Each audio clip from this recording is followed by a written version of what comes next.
Shout out to that boy Flesh of the God.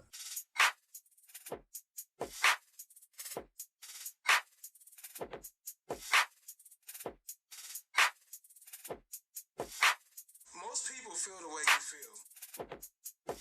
I gotta get it, so I go get it. Then when I got it, I gotta get more. I gotta get it, so I go get it. Then when I got it, I gotta get more. I gotta get it, then I go get it. Then when I got it, I gotta get more. I gotta get it, so I go get it. Then when I got it, I gotta get more. I gotta get it, get it, get it, get it, get it, get it, get it. I gotta get it, get it, get it, get it, get it, get it, get it. I gotta get it, get it, get it, get it, get it, get it, get it. I gotta get it, get it, get it, get it, get it, get it, get it. I don't need money more any minute. All of these dollars call them pretty penny. Pockets ain't got a problem feeling skinny. Like it without them gotta be incentive. Your money funny, now you being silly. I'm rocking like ice cause I'm chilling. I'm doing country miles in the city. I went and sat to hear me in the business. I had a candy painted in the finish. Shit ain't your business who was in it is tenant. I sat at a 62 feet in 2 inches. My status you need just to meet me in privilege. You side eye and critiquing the image. Side eye hit you peeking the minutes. I feel it like me, I ain't seeing no limits. If I ain't got it, I gotta invent it. I gotta get it, so I go get it. Then when I got it, I gotta get more.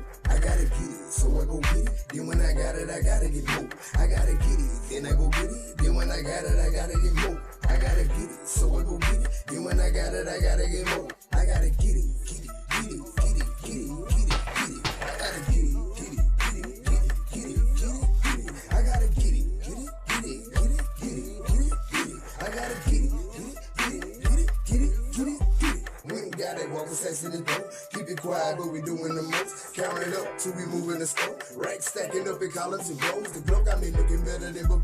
The Got wounds after he claimed that they were involved in a drive-by shooting. Well, police say that is not what happened. Now that rapper and another man are being held here in the Broward County Jail. Mr. Henry, you're before the court today for 2 counts of premeditated murder. 20-year-old Cortland Henry and 19-year-old Jamel Demons, also known as rapper YNW MELLY, faced a Broward County judge this afternoon after Miramar police said the two murdered 2 men, then staged a scenario to appear the victims had been shot in a drive-by shooting. Demons is best known for one of his biggest hits, Murder on My Mind, but it is the up-and-coming rapper now facing murder charges. Investigators said he shot and killed 21-year-old Anthony Williams and 19-year-old Christopher Thomas Jr. in late October. According to detectives, Henry and Demons staged a scenario saying Henry drove Williams and Thomas Jr. to Miramar Memorial Hospital and claimed they were victims of a drive-by shooting. The back windshield of the Jeep they were in shot out. Both men, Demons claimed, were his friends, dying in the hospital. But detectives said after a forensic investigation, YNW MELLY and Henry are to blame. The rapper defending himself on social media, writing, "Unfortunately, a lot of rumors and lies are being said, but God is with me."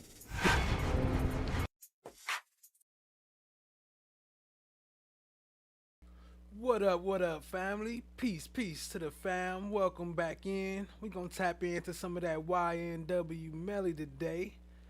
I was checking out the trial. I was like, yo, it's a little crazy couple things. I ain't covered none of it yet, so we might as well get some into it. Let me do a quick roll call. Shout out to No One coming in with the Gotta Get It. Appreciate you, family. Y'all go check out No One. Sub up. Appreciate it. Daniel Berry Sports Highlight. What up, family? Brooklyn. Hey, what up, family? I see you. Kristen Vasquez. What up? Appreciate you. Beautiful. I see you in the building. What up? Indie Love. What up? I see y'all. Appreciate y'all. Hey, Steph JK. What's good, fam? Long time no see. Appreciate you being here. Much love. Look like my mic a little low. Let me cut it up a little bit. All right, let's get it.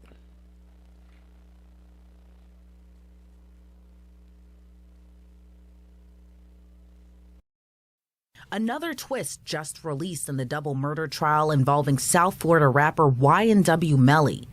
MELLY's co-defendant YNW Bortland was booked into a Miami jail Monday night and is being held behind bars on an out-of-county warrant. We just confirmed the warrant is out of Broward County for witness tampering.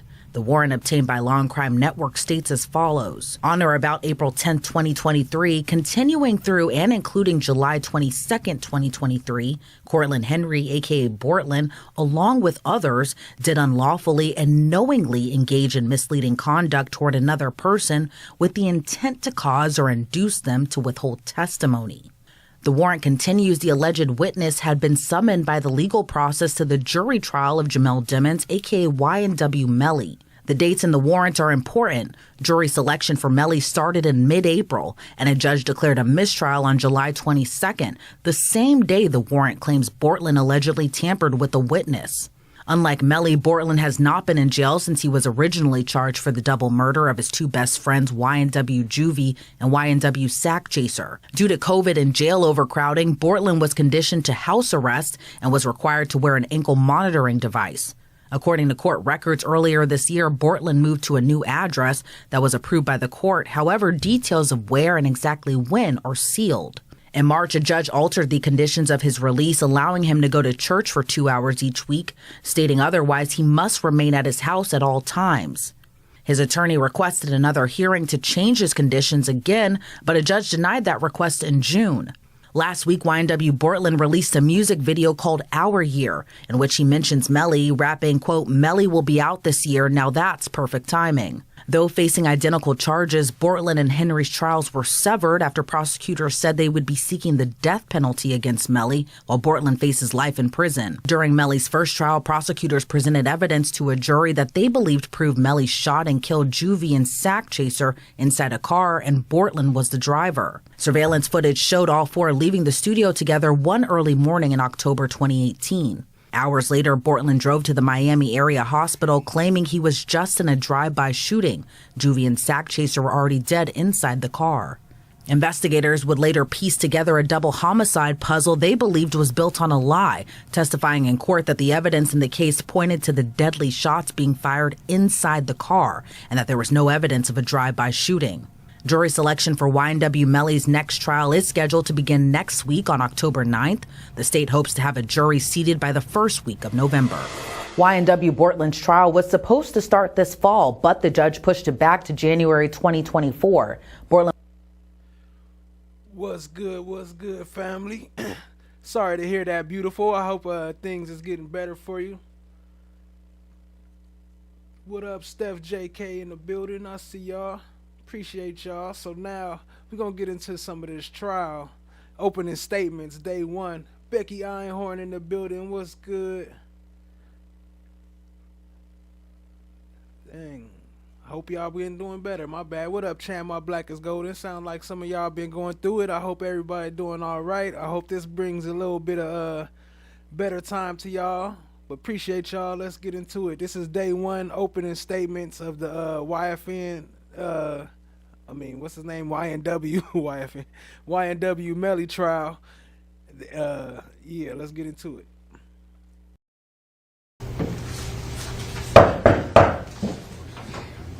Jurors entering.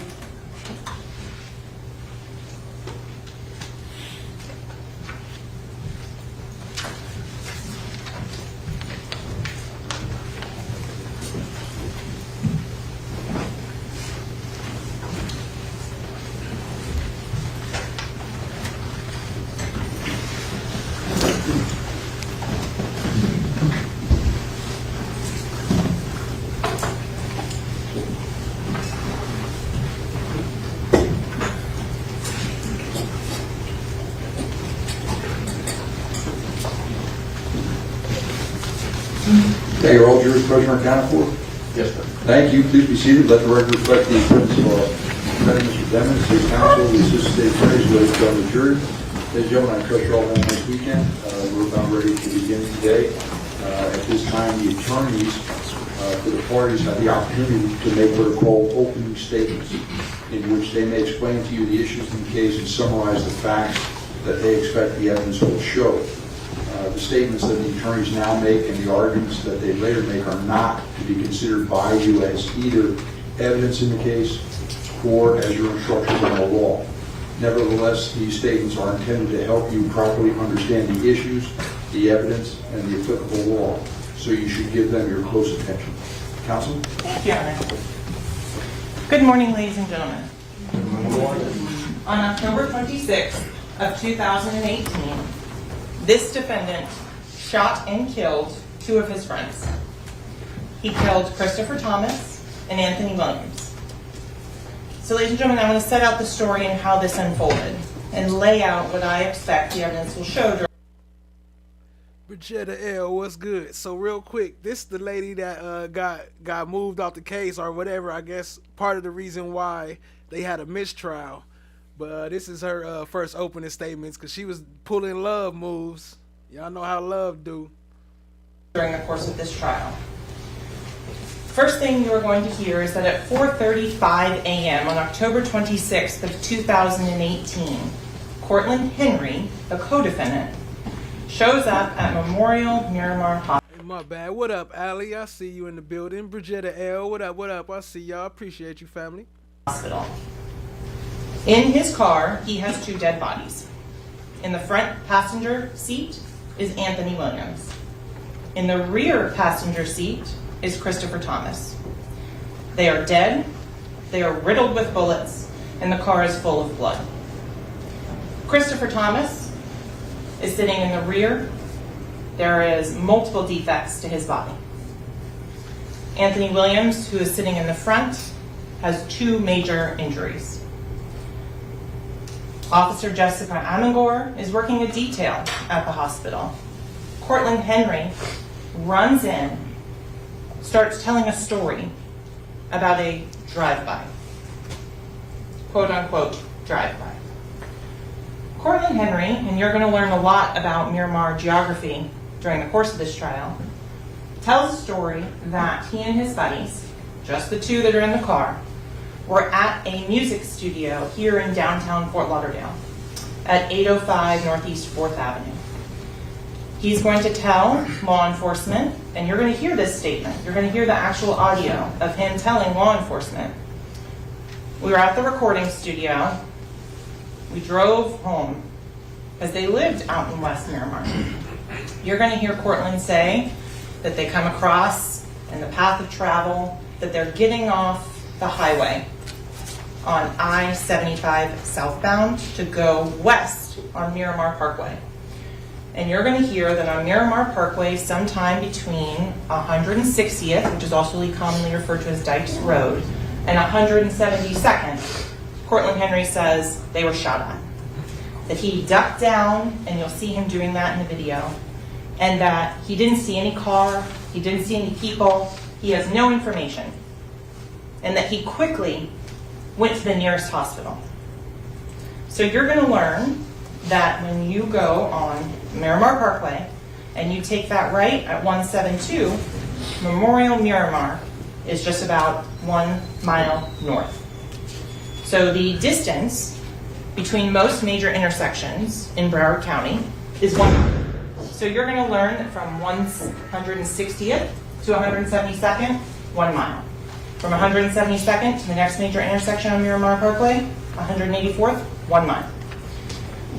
So you're going to hear and find that Mr. Henry's statement that the car is traveling westbound on Memorial Parkway, then goes north on 172nd and shows up at the hospital for the drive-by is completely and utterly false.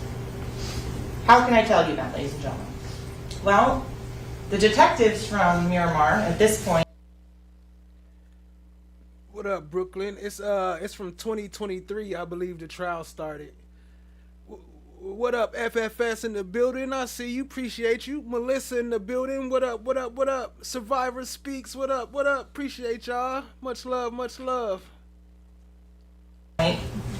Shut down the entire length of Miramar Parkway from 160th to 172nd. And they sit and they walk side by side for an hour, that mile-long stretch, looking for evidence of this drive-by.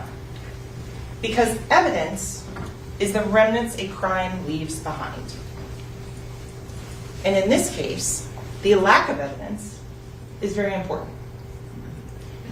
There is a lack of any evidence whatsoever to support that a drive-by happened on Miramar Parkway. What would they look for? Shell casings, glass fragments, projectiles, tire marks.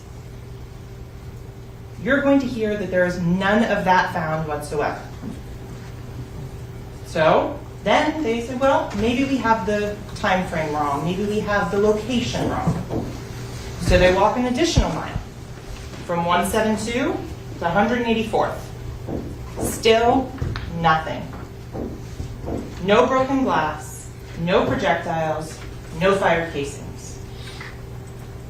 Detectives know they have a Jeep that they are looking at the Memorial Miramar Hospital that has 16 easily identifiable bullet defects, that has a broken out rear view window and 2 broken side windows on the passenger side.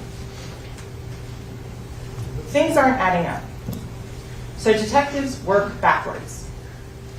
They are then able to determine that 805 Northeast 4th address, that it's a recording studio, and that the recording studio is equipped with cameras. And ladies and gentlemen, you're going to see footage from both inside and outside of that recording studio. You're going to learn that on the morning of the 26th at approximately 1 p.m., detectives went out to the recording studio to try and see if somebody had followed the victims, to find out how they knew where they were going to be to set up this drive-by. In the video, that is the first time detectives learned that there was actually 4 people in that gray Jeep, and that the defendant, Jamel Demons, is in the rear driver's side seat.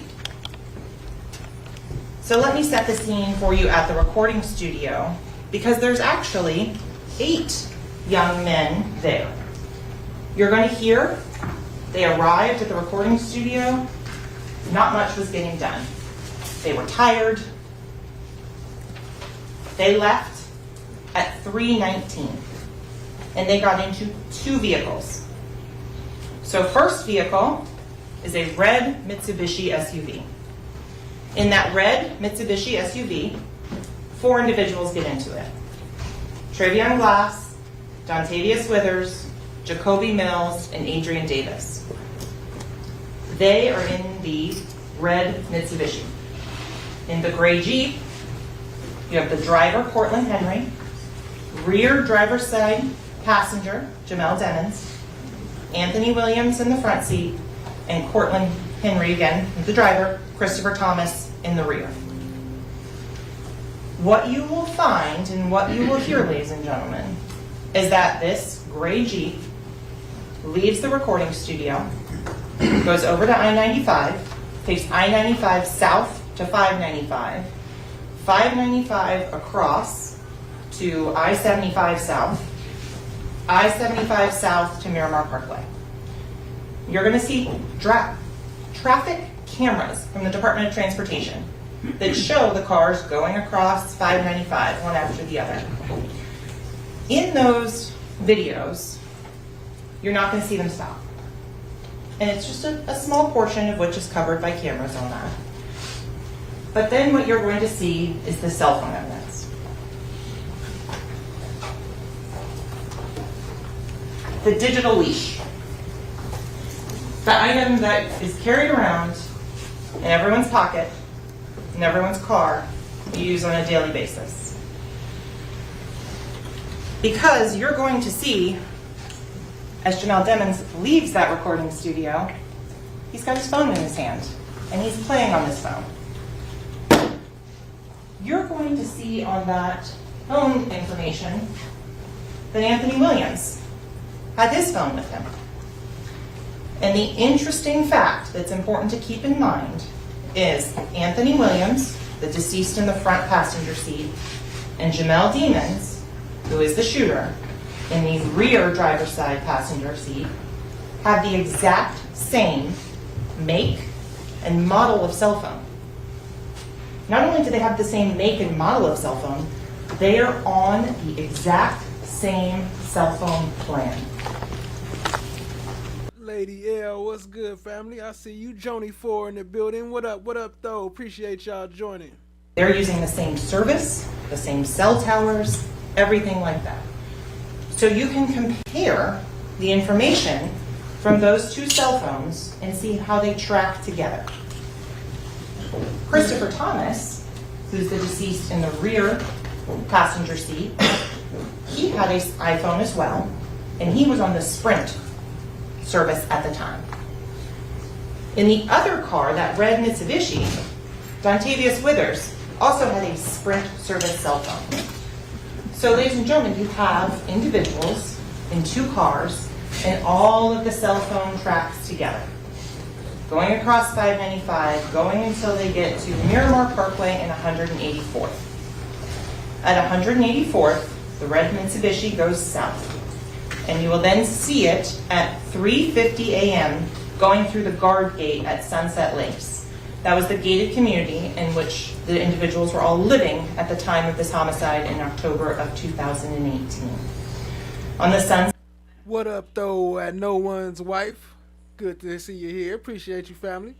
Sunset Lakes guard video, the red Mitsubishi goes through, the gray Jeep doesn't. The gray Jeep instead goes north and then proceeds to go to the actual scene of the homicides. The gray Jeep goes north on 184th up to Pines Boulevard. From Pines Boulevard, it travels west all the way to the edge of the Everglades, where it is desolate, where it is dark, where there are no witnesses. The gray Jeep goes down south on US 27 and turns left on Pembroke Road. You're going to learn that Pembroke Road does not connect through. That right there, Pembroke Road dead ends at a trash facility. That at that recycling facility, you're not going to see people. You're not going to see activity. There's no street lights. And at 4:02 a.m., Jamel Demmons exits that vehicle and stages that driveway. Because, ladies and gentlemen, remember, at this time, Miramar is going and working backwards. They're looking for communication to figure out how and why and how the location of this Jeep was known, why they would be targeted. At that point, there is no communication. You're not going to see any sort of phone calls, any sort of text messages going out, setting up any sort of meeting at the edge of the Everglades at 4 in the morning. What you are going to find is that after the surveillance footage is brought up, some of these other individuals say, oh no, we stopped. We stopped the car and Mr. Demmons on the side of the highway got out of the gray Jeep and got into the red Mitsubishi. But ladies and gentlemen, it's important to know and look at the details, because the details don't match up. One person says, oh, it's at this location. One person says it's over here on the side of the road. Look at what the physical evidence shows, and that's what I would suggest to you is the most reliable things. So on the physical evidence, the Jeep is towed to the Miramar substation, and a search warrant is executed on it. And at that point, officers, crime scene technicians, and investigators start going through the contents of the Jeep. And all of the ballistic from the drive-by are all coming from the passenger side in towards the driver's side. And then from the rear of the vehicle, forwards towards the front. The medical examiner's office is also conducting an investigation. Hey, I know all those names. Shout out to Brooklyn. What up, family? Oh, I thought you got gifted. I do forget. Okay. Shout out to Anthony Dobson. You got gifted a membership. Becky Einhorn in the building. You got gifted. One Nation, you got gifted a membership. Chada Scottum got gifted a membership. And Kimberly. Appreciate y'all being here, family. Y'all all got gifted a membership. And what up, Cha Diggy in the house? What's good, family? Appreciate you joining. You're going to hear testimony about the autopsies that were conducted on Anthony Williams and Christopher Thomas. And this is when the suspicion, the investigation takes a turn. Because at that point, the fatal wounds for Christopher Thomas and Anthony Williams are coming from inside the vehicle, from the rear driver's side passenger going out towards the passenger side. The other interesting thing the medical examiner's office is going to tell you is that when the drive-by was staged at 4:02 a.m., that would be the right front. the victims were already. Right, left, excuse me, the right, left side. Front. Okay, all right. Dead.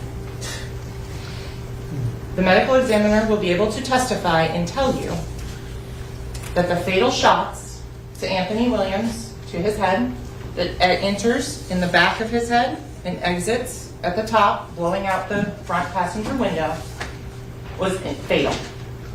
And that the additional wounds that are consistent with the trajectories going through the vehicle, he's already dead. They are post-mortem inflicted gunshot wounds. The same for Christopher Thomas. You will hear from the medical examiners, Dr. McDougall and Dr. Souter, who conducted the autopsies, that Christopher Thomas was shot in his left cheek. That was the fatal shot for him.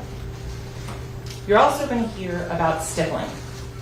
Stippling is unburnt gunpowder that's ejected from the front of a firearm when a bullet is fired.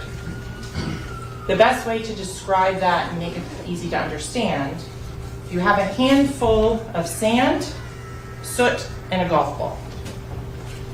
You throw it, the golf ball is going to go the furthest because it has the most weight, the most mass. The sand weighs a little bit more than the soot, so it's going to go a little bit further, but not as far as the golf ball. The ash, the soot, which has almost no weight, no mass, therefore it can't have any energy put into it, falls very quickly. So that is the same principle that comes to gunshot residue and the powder tattooing that you're going to hear about, the stippling. The bullet travels the furthest. The gunshot residue, the powder tattooing, the stippling, creates a pattern. And from that pattern, the medical examiner's office can give an approximate distance. Why can they not give an exact one? Because their firearm in this case was never recovered. Law enforcement made diligent efforts to go and dive multiple canals. That's an important point right there. The firearm was never recovered. So that means they don't have the evidence of that. They don't have no witnesses saying he did it. So what evidence are they using to say he did it? Search multiple areas, apartments, storage units. They were never able to find the firearm. So without the actual firearm that was used in this case, you can't accurately and reliably recreate a distance determination. Common sense, ladies and gentlemen. The things that you learned in elementary school science about conducting science experiments, they apply just as much now as they did then. You have to minimize the number of variables. That's the only way to get an accurate experiment. So if you don't know the type of gun, you can't minimize the variables to get that distance determination. So what you're also going to hear is while law enforcement is going through that Jeep, they find one spent shell casing for a .40 caliber firearm. Why is that important? That shows a gun was fired inside of that. Shout out to Kimberly saying thanks for the gifted. Appreciate you, family. Glad you got a membership. And Becky Einhorn, I see y'all in here. Glad y'all got gifted. That car. You're going to hear that at once the location of US 27 and Pembroke Road was discovered, law enforcement goes out to that area as well. And there they locate an additional 8 shell casings, .40 caliber. But the interesting thing about that is that doesn't happen on October 26th of 2018. This happens on November 21st, almost a month later. And drop Brooklyn some slime brellas. Appreciate the gifted membership. Y'all show Brooklyn some love. Appreciate you, family. Because that's when law enforcement gets the reliable cell phone tracking data that they use to determine that's the area that they need to be searching.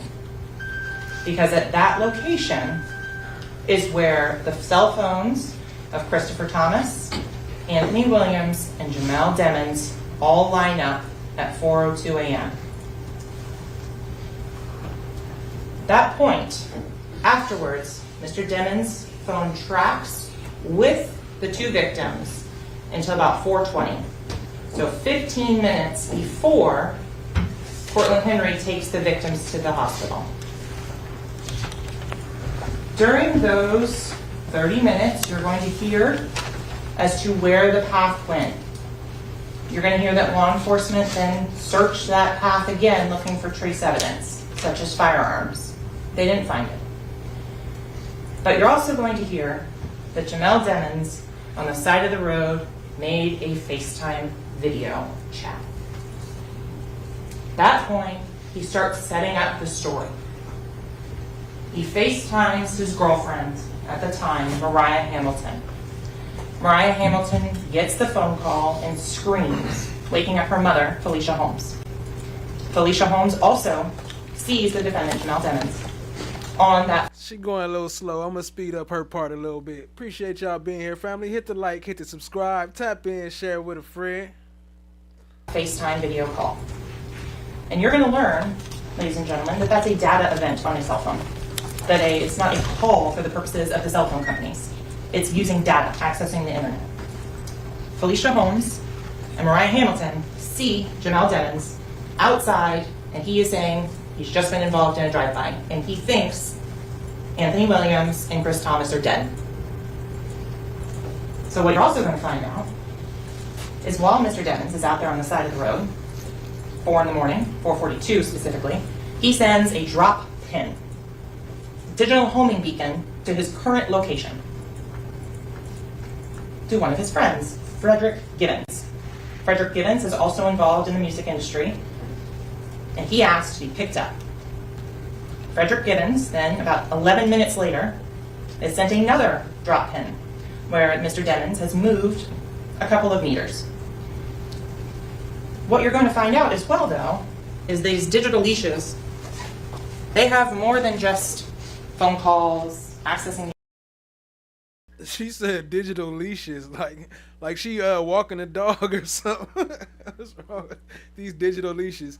Y'all show Beautiful some love too. Appreciate you. Drop her some slime, brothers. Appreciate the gifted membership. The internet, they have health data. So, ladies and gentlemen, you're going to find and hear and be able to see the videos at the recording studio and see Mr. Demmons taking steps. Lo and behold, look at the health activity data, a pedometer, a step counter, that's what it is. 70 steps. Then you're going to see at 4:02 a.m. another 70 steps. Then at 4:42, the time frame in which he's sending that drop pin, to 4:53 a.m., you're going to see 1,397 steps. You will see this data showing the defendant had the phone and was using it. So, ladies and gentlemen, one of the things that I have to prove is the defendant committed the crime. And to do that, the state intends to show the evidence that the phone was there at the murder scene, and there were no other phones there. There is no one else out there at 4 in the morning.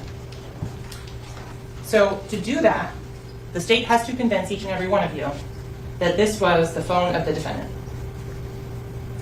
You'll see in the messages and the contents of those messages him identifying himself. This is Mel, giving out that phone number to multiple people as being his phone number, 772-713-9807. And to further prove that, the state is going to show you the Instagram, the Facebook, the Snapchat.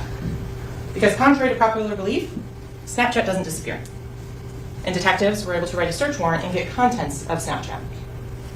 And there are things that are there, and there are things that are not. And so, ladies and gentlemen, specifically, the Instagram, the defendant, during the course of the months of October of 2018 through December, Horrific Truth Crimes got gifted a membership from Brooklyn. Please show him some love. 2018, gives out his phone number 15 times. Says, this is me, and all during the same time frame of October 26th of 2018, he's giving out that phone number. So one of the other elements that you heard about initially was that this was committed by a criminal gang member in furtherance of a criminal gang. So what you will learn from the evidence, from the Instagram, from the private messages, was that Jamel Demons is a member of the G Shine Blood set. This is not a stage personality. This is not an actor that's playing a character. This was his real life. Ladies and gentlemen, you will see that as soon as October 24th, Texas T, what's good, family? Appreciate you. learning the oath of loyalty to the G Shine Blood set, you're going to see things in these messages that will be indicative of blood membership. For example, anytime a word would normally be spelled with a C, as in Charlie, they don't use that. They replace it with the letter B. So instead of saying, I'm at the crib, they say, I'm at the brib. Why, ladies and gentlemen? Because C is associated with cribs. B is for bloods. So if you look through all the messages, you will notice time and time again, Jamel Demons is dropping C's and using B's. And you're going to see pictures, you're going to see videos of the defendant doing something called stacking, which is a way to show a gang affiliation and to broadcast it to the world. And this is not just in music videos. This is not just in lyrics. Because we're not going to get into that. That's artistic expression. That's not why we are here today. Sure is not. What up, 420 Palm? I see you, family. Appreciate you joining. We are here because the defendant murdered 2 individuals.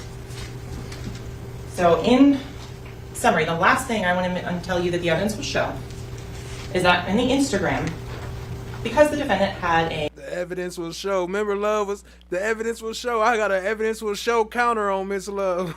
She said that shit like 35 times in her opening statement. A moderate social media following at the time of these events. People are reaching out to him. Some fans, some friends, some associates. You'll see on October 26th, after about 8 a.m. in the morning, Eastern time, multiple messages are coming in. Messages are coming in from individuals checking to see if he's okay, if he's been injured in this drive-by. If it's true that Anthony Williams, who's also sometimes referred to as Sack, and Chris Thomas, who is referred to as Doobie, are really dead. One individual, and specifically, sends out, and I want to quote the message exactly that you will hear, and says, right after this, yo homie, you good? Let me know something. And so, ladies and gentlemen, this is where context matters. What does that mean? If you work at Google and you say, my whole floor is coding, that's a good thing. If you work at Broward General Hospital and you say, my whole floor is coding, that is a bad thing. The context around the messages matters. So in the context of this message, this individual is reaching out, asking if Mr. Demons is good, after he's been tagged in multiple social media posts about this drive-through, this shooting. And Mr. Demons responds very succinctly, I did that. Shh. Ladies and gentlemen, at the conclusion of the evidence, the state is confident that you will find the defendant guilty as charged of the first-degree murder of Christopher Thomas and Anthony Williams. Thank you. Counsel, thank you.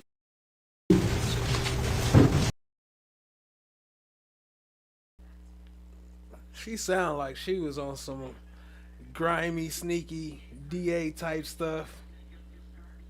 You already know, family. Boudreaux says she notified Christine Bradley about Detective Moretti's remarks right after they happened and learned Bradley called an internal affairs investigation into Detective Moretti, who claimed he was joking. Christine Bradley testified next and gave her own account of what happened. That Brady notice that I just showed you, you're saying that there are incorrect statements of fact in it. That is correct. And the incorrect statement is that you were not told by Moretti that he was joking. That is correct. The indication has always been, and if it was inartfully conveyed in some point, the indication has always been that Deputy Gorell responded in a very flippant manner when asked about showing up. Flippant manner to whom? To Detective Moretti. Does he say that in his court report, Darrell? I don't believe so. Okay. So the flippant matter came from Moretti, and somehow you communicated that Moretti said it was a joke. Is that what we're putting together? I did not say that Moretti said that he had made a joke in any way, shape, or form. So you've never made the statement that Moretti said he was joking? With her lying ass. Shout out to Beautiful, gotta pay it forward. Besides, this is the best channel filled with good peeps and content. Appreciate you, family. Y'all show Beautiful some love. My statement was, at all times, and if it was ever not clear or misinterpreted by whoever was listening to it, was that Deputy Gorell made the statement that was of a flippant nature. Judge Murphy decided the allegations presented in court Friday were sustainable enough to call another hearing where the defense plans to call Prosecutor Bradley back to the stand, Detective Moretti, and the district's top state attorney. To be retried for murder. Local 10's Ian Margot with more. These charges are being added on to the ones these three men were already facing. And investigators say they worked together to dissuade at least one witness from cooperating. Jamal Demons. Rapper YNW MELLY facing even more trouble this week, now accused of tampering with a witness in his double murder case. MELLY, whose real name is Jamel Demons, is already in custody, but new allegations say he developed a, quote, sophisticated system to communicate with individuals outside of the Broward County Jail, including his co-defendant, Cortland Henry. You know, it's crazy. A lot of them be calling them demons. I don't know why. Like, don't it say demons? Why is maybe that's just how the family pronounce it. Like, if the family, I guess the family pronounce it demons, but it clearly says demons. Shout out to Melissa. Cortland Henry, come on up. Cortland Henry. According to court documents, MELLY, who does not get phone privileges while in custody, recruited another inmate named Terrence Mathis to help him talk to Henry. They also say Henry, who is on house arrest waiting for his own murder trial, allegedly delivered messages for MELLY more than 100 times in the last year. Investigators say Demons would write notes and have them passed to Mathis, who would then call Henry and pass along MELLY's instructions. During one of those calls, a detective heard Mathis giving directions to Henry to keep Rihanna away from court and said Henry was clearly uncomfortable with getting those directions on a recorded call. Rihanna, investigators say, is a code name for MELLY's former girlfriend, Mariah Hamilton. How they know that? How they know about the code names unless somebody told them, like, this code name means Rihanna. I mean, you know, means Mariah. Look at that grin, though. He do look, his last name Demons. He do look like a little demon. Who has not been cooperative with the state's investigation so far.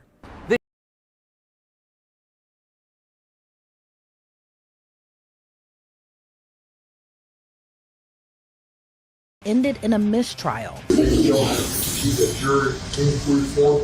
It indicates that after further discussions, reviewing the evidence and speaking freely amongst the jurors, we are still unable to reach a unanimous decision. So at this time, what I'm going to do is just declare a mistrial. Since the mistrial, the case continued to make headlines after. The lead prosecutor was taken off the case, a new prosecution team was added, MELLY's defense team had a little shakeup, but since it seems as though the entire trial has been put on an indefinite pause. The South Florida rapper, whose real name is Jamel Demons, remains locked up in a Broward County jail. MELLY's lockup hasn't stopped him from releasing new music in jail. And most recently, MELLY was mentioned in a now viral Kendrick Lamar diss track geared toward the rapper Drake. Kendrick rapped, "Yeah, Cole and Aubrey know I'm selfish. The crown is heavy, I pray they my real friends, but if not, I'm YNW MELLY." The line seemingly refers to the deaths of MELLY's childhood friends Anthony Williams. Kendrick dropped the track, put him in the music. Y'all knew that? Known as YNW Sack Chaser and Christopher Thomas Jr., aka YNW Juvie. MELLY responded to the line saying in part, "Kendrick Lamar is one of my favorite rappers, so I feel honored and appalled." Williams and Thomas were shot and killed in 2018 after a late-night studio session in South Florida. During Melly's first trial, the prosecution argued Melly was the one who pulled the trigger, killing both of his friends. But the defense argued Thomas and Williams were victims of a drive-by shooting, and Melly wasn't even in the vehicle with them at the time. Melly. Crazy stuff right there. And then I don't know if y'all remember Travion. Let me see. I'll play this one clip, and then we'll play some of him running, and then we'll get back to the trial, the next opening statement. Appreciate y'all being here, family. Hit the like, hit the subscribe, tap in, share with a friend. We getting into it. Everybody all did except for the driver. Did there come a time that you were woken up before you got to the house? Yes. Oh, and hold on. My bad. Before we get to that, shout out to Survivor Speaks. Y'all showing some love. Appreciate the gifted membership, family. If you got gifted a membership from Survivor Speaks, please show us some love. Y'all drop some slime brothers. Appreciate you. Let me see. Who is that? Purple Paradox. What's good, family? Lady Trucker. I see you. Appreciate you joining. All right, back to it. What happened? We pulled over, and that's when Melly got in the car with us. You know where you pulled over? And I don't really remember. Were you woken up? Yeah, but Why? it was like, because I was getting pushed over a little bit. Were you woken up? Yeah, but Why? it was like, because I was getting pushed over a little bit. And are you 100% sure that this young man got into the red Mitsubishi? Yes. What happened to the Jeep? I think they just kept going. Did he have to unlock the door? Yes. Do you know who has the keys to Melly's house on October 26th in the early morning hours? Jamel and Borton. They the only one who had keys to the house. Did you have a key to the house? No. Did Williams have a key to the house? No. Did Christopher Thomas have a key to the house? No. Did Trevon Glass have a key to the house? No. These are the outtakes. These are the ones that aren't suitable for public consumption, that aren't put out on Instagram, that aren't put out there. She said these are the ones that aren't suitable for public consumption. But the pictures wasn't showing nothing. It was just regular photos. Like, what you mean it's not suitable? To promote an Just his album face. or anything like that. These are the raw images. That's why it's important to look at those. And ladies and gentlemen, just because there's a photo on this phone of something else, if you take a photo of your dog with your phone, it doesn't mean it's your dog's phone. You're taking pictures of what's important to you. I submit to you, you can tell based on these photos and these videos what's important to this defendant. The videos. Just gonna play one, but this is, like I said, a sample of the 1,000 Sun.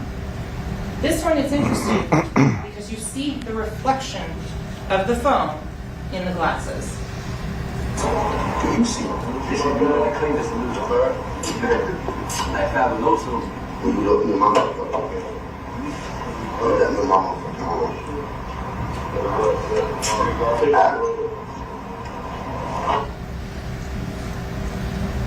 So what she doing though is she trying to argue and say that it's his phone because it was in the area, and they saying that he wasn't in the area. The defense is, and saying that he like it's like a group phone, like it's not just his phone, it's more than his, but she trying to prove it's his phone and it's in his hand.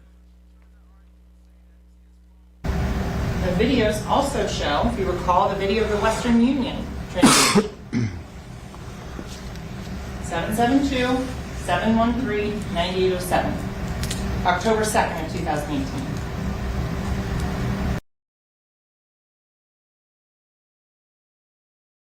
I all did except for the driver. So anyway, I was meaning to just play this piece right here with him, but since we already watched him, this is the clip of him running.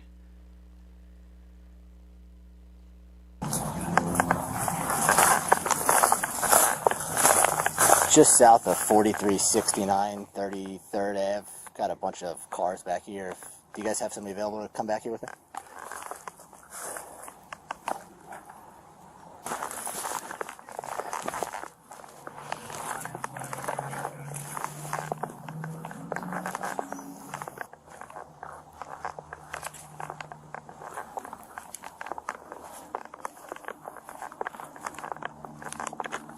Hey, Sean, did it sound like you kept running, or are you like laid down in the woods?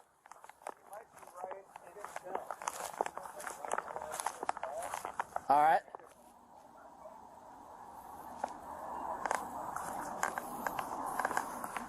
Y'all go sub up to Survivor Speaks. Appreciate you. Y'all go show us some love. Great content.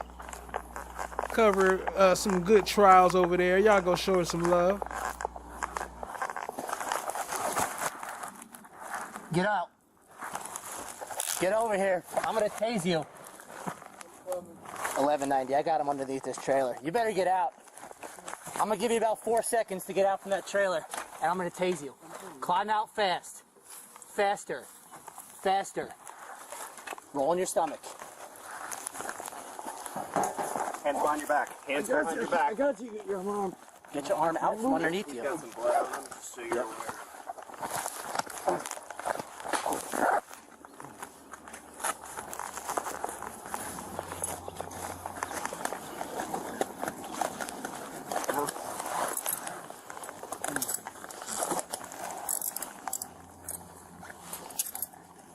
Double lock these real quick. Yeah. Roll over on your side. What's your name? Speak up. Drew. You had enough energy to run. You could have enough energy to talk. Drew what? Barrington. Survivor says she got a R-I-N-G-T-O-N. got a jury notice this month. Oh, snaps. Might be streaming your own trial, huh? All right, I'm gonna read something to you. I want you to listen up, okay? You have the right to remain silent. Anything you say can or will be used against you in a court of law. You have the right to talk to a lawyer and have your lawyer present with you while you're being questioned. I'm not sure exactly who this is, but this is related. This is the same video where the dude get arrested that was on the stand. Not afford to hire a lawyer. One will be appointed to represent you before questioning. If you decide from them, there was a guy in a black truck, and then I was the first one. So 4 people. So you're getting 4 counts of resisting today.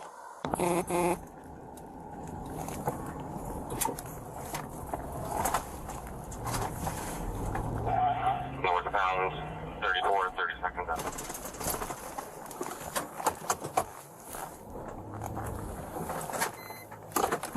You got 2 running on the right now.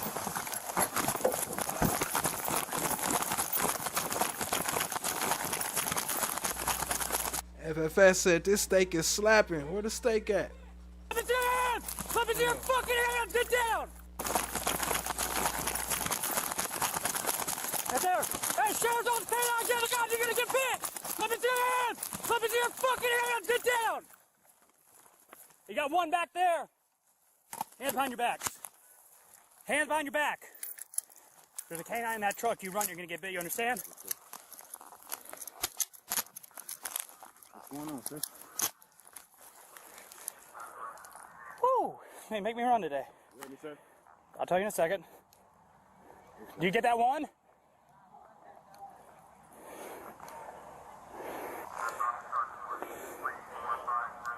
When I get up, sir, I ain't gonna run. I promise. 1 second. I just wanna get all these ants off me. I don't wanna win, man. Knees to your chest. Sustained overruled. What's good, family? I see you. Appreciate you joining. This way.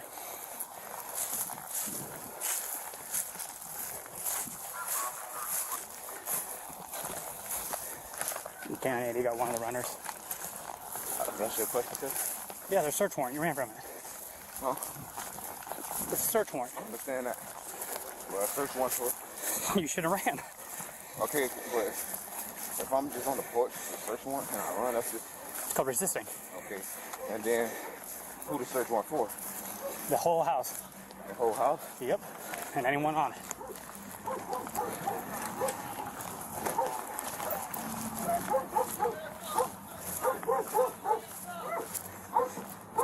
Anything illegal on you? No, I just got my phone. You mind if I just sit outside the car instead of putting me in? What's up? You're not going back there as a dog.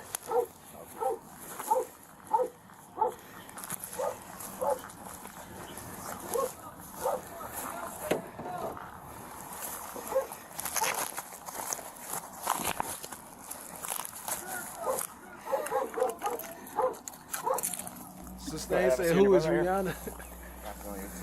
That's his girlfriend code name, I guess. If you can fit on it.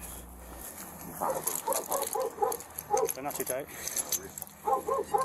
Sitting on it might be tight, but you can fit a finger on it. Damn, you need to see my phone? I got your phone. Can I do it? Not right now, man. I just want to look up my girl number. Not right now. You might not even go to jail. It's up to them. You might not go to jail. Yeah, right. After you ran, you think they ain't gonna take you to jail? Unless you tell, I guess. I knew I should have put my fucking white shoes on. They ain't get messed up too bad.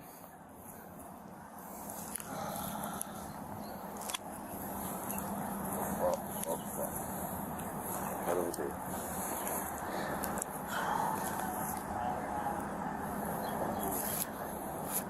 Please, I just want to make one phone call. If you go to jail, if you stay cool, we'll get your phone number and make a phone call. But right now they're dealing with that, and I'll get to you here in a second. I need some medical attention too. For what? My leg. What's wrong with your leg? I feel like it's bleeding. Bleeding from what? You ran through a grass field. What leg? This one? Yeah. Oh, they tell me. Oh, you got your medical attention, man. If you go to jail, the nurse will look at you, but... See how I can feel it, though? What? I feel that, though. I got you. I thought you were, like, sliced open. So what caused this? Honestly, don't know. I'm not with the drug unit. I'm just with the canine unit. That's why I'm on the outside, not in there. Gotcha. So what's on the inside? What do you mean? If you're just the K9 unit, what's that right there? What's all that? A SWAT team, whole 9 yards. Drug unit, DEA, ATF. Everyone. You got warrants? I've been working. Why'd you run then? Don't mess with the police like that? Man, I just know. Even though I've been doing good this whole time, it's just gonna do good for me if it didn't stop by y'all. You on probation? Have a seat, man. I know, have a seat. Yo, Mookie, what's good, fam? Good to see you around again. What's up? I said, you ain't gotta worry about me running. I'm not really worried about that. I mean, you're in handgun. You could try. We might make it too far, I don't think. That'd be escape at that point. That's a felony. I'd definitely have to let the dog out on that one. What? I mean, yeah, you got your name, but... I don't want to keep complaining to you. The way them handcuffs sit on my veins right here. I'll fix them a little bit, but they're not made for comfort. They're relative. I can fit a finger in them, but I'll loosen them a bit. Stand up. Turn around.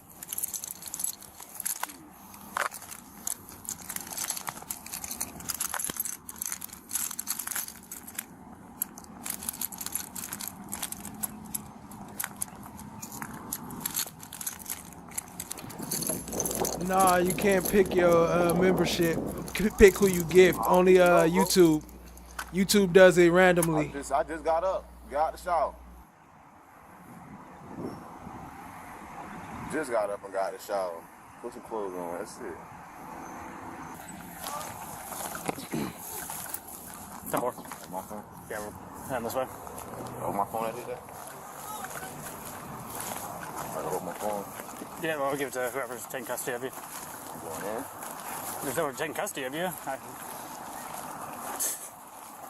So I'll say go. I'm gonna go check where he ran.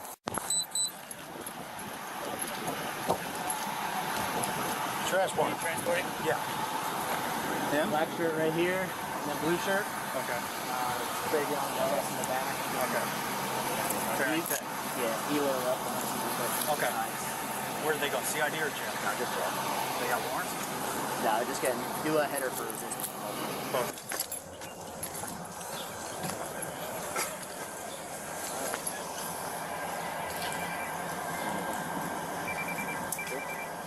I'm just gonna pat you down real quick. Do you have anything on you? Stick poke me, anything around your balls and your side of your crack of your ass? Okay. Hey, buddy, dusted your ass, huh? Yeah, I got him. I know. Alright, my man. Have a seat in the car. I'll make everything out of a fucking joke. That's our problem. Alright. What's that, Kirk? What's he going for? Did he run that way? Yeah. Alright, my man.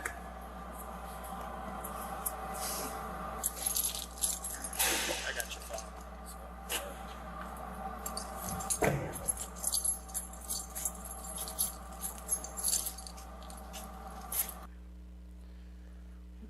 What up, family? Appreciate y'all being here. Shout out to Sustained Overruled, Mookie in the house, Becky Ironhorn, Survivor Speaks, FFS, Child Diggy.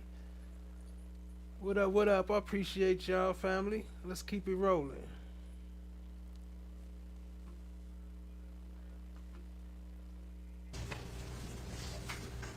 Howard?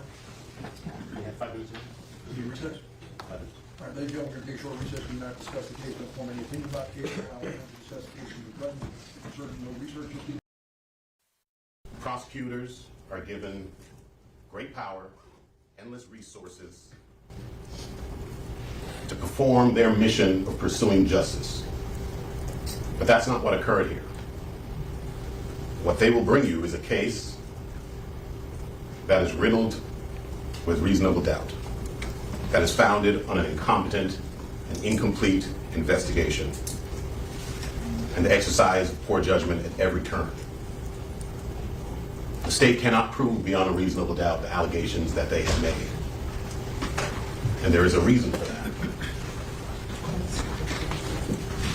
You recall Ms. Bradley, some of you may recall, during jury selection, going to great lengths to let you know that she does not have to prove motive. And she's right about that. The law doesn't require her to prove motive. But you know what does require motive? A young man to wake up one day and decide that he's going to kill 2 of his best friends. Best friends that he grew up with, best friends that he hangs out with, best friends who he lives with, best friends whose careers he was trying to launch alongside his own.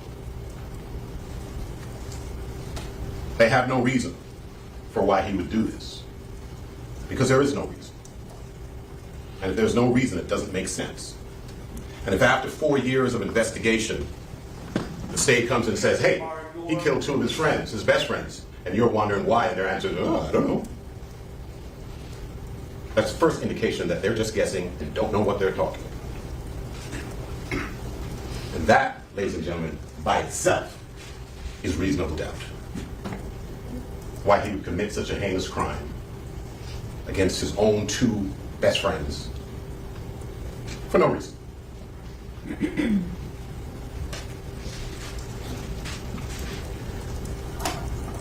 She said he was in cuffs talking about we might not take you to jail. On which planet, right? That's like they be saying, you're not under arrest. We're just detaining you for now. Like, yeah, right. I'm cuffed up and following you. That's arrest. What happened here is that the lead detective, Detective Moretti, saw a video of Mr. Demons getting into a car 40 plus minutes before bodies were found in that car. And then he discovered that Mr. Demons was a rising star. And from that point on, the cops, that's all they do, run track for sports, chasing people down ain't nothing. Yeah, they do a lot of training for that. he decided he's the only person that could have committed this crime.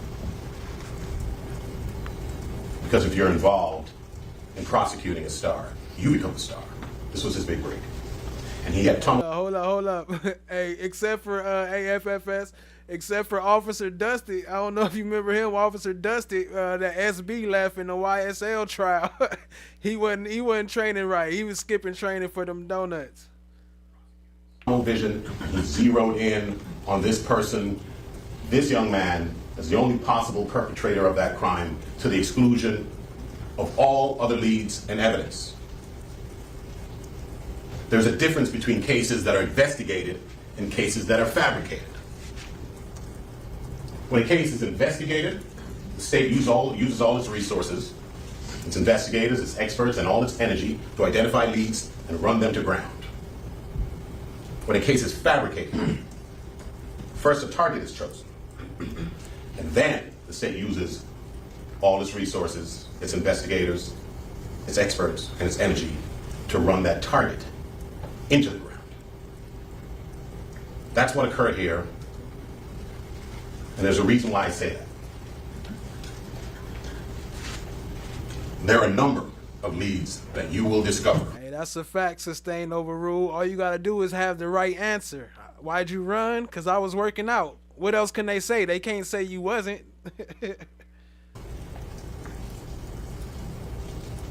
That were identified by the officers, but were either completely ignored or given short shrift. I'm going to let you know, run through a few of them by way of example. Start with the most obvious one. Cortland Henry. Now, Ms. Bradley started her opening statement by describing some of the lies that he told, as though to impute them to Mr. Demons. Those were not Mr. Demons' lies, those were his lies. Cortland Henry shows up at Memorial Hospital, Miramar.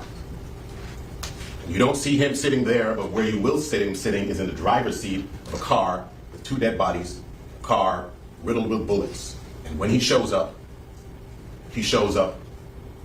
with a change of clothing, a change of shirt, gunpowder residue on his hands, evidencing that he had discharged a firearm. And he lies. He lies about where the incident occurred. He lies about how it occurred. And he lies about not having a phone.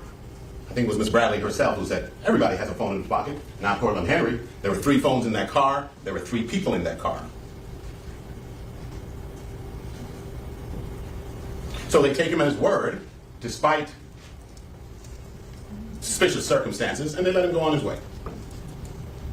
They soon discover that he's lying about the location of this incident, and they went back to him. We don't got that clip no more, Brooklyn. And they label him a victim. And they said, we know you're scared. Tell us what happened. He lies to them again. They let him go. And they know where he went. They know the location that he went. They know the house that he went to right after. And any investigator worth his salt would have thought to maybe execute a search warrant on that location. To see if you find any bloody clothes, any DNA, any blood, a weapon maybe. You guys are probably familiar with the series First 48. That's founded on the proposition that if you botch an investigation within the first 48 hours, you've pretty much botched it for good. Your Honor, I apologize for interrupting the state earlier, but the state can talk the ears off a donkey. This continued filibustering has got to stop. Months plus later, they still haven't served a search warrant on that location. Why? Moretti already had his man. What's the point of an investigation? To find out what happened. He's using all his resources to try and prove what he has already concluded did happen. So, after Cortland Henry, lead number 2, a gentleman named Montrell Roll, and his sister, Nia Hewitt. Who were they? Well, another police department came into possession of jail calls between those two that occurred within 3 days after the murders, and discussed what they describe as intimate details of the murders. Intimate details means details that are not in the public domain. So 3 days after, these two people are discussing the details of a murder.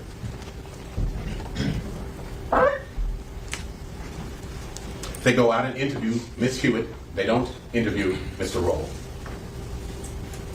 And they ask her, well, how did you know all these intimate details? Oh, I heard it, something to the effect of I had word on the street. Doesn't say when she heard it.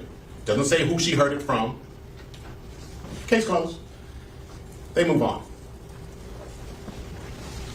That's lead number 2. That was ignored. Then there's Robert Colbert. Who is he? He is a gentleman that owns a social media account by the name of Backwards. This social media account, almost immediately, within days after these murders, posts this message: LOL, we killed 2 of your niggas. Oh, really? Took him 7 months to go and talk to Mr. Colbert, the owner of this account, that post. I'm not sure if they got gang experts, but they do have some stuff coming up. I haven't even really watched it. I wasn't tapped in because I was so busy with the YSL trial, making videos and all that. So this is really my first time watching it. But there is a couple people coming up today, so I don't know who they are yet exactly. Appreciate you though, family. What amounts to an unequivocal confession to involvement in that murder, in those murders. Appreciate 7 you, months. Einhorn. Why? Already had his guy.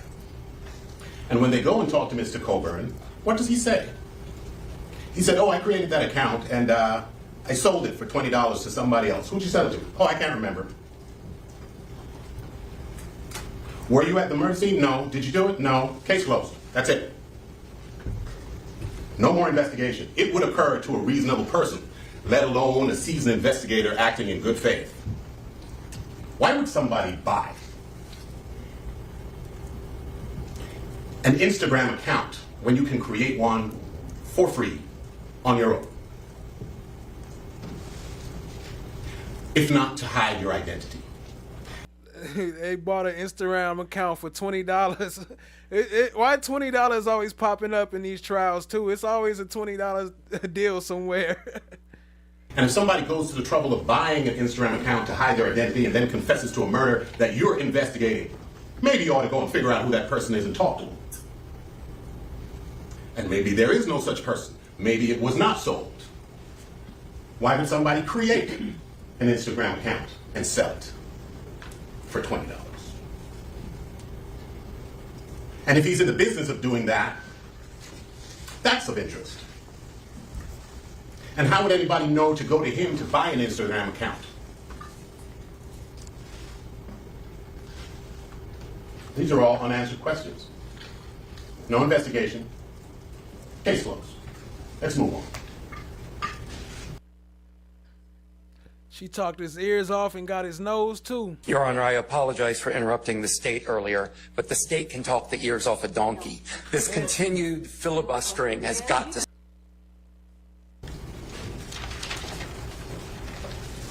David Hedgepath. Who is he, you might wonder? He had a Twitter account called Crucial Almighty.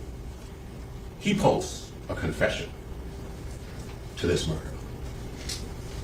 Something to the effect of, we coming at that Jeep. Can't remember the quote. You're going to hear about it.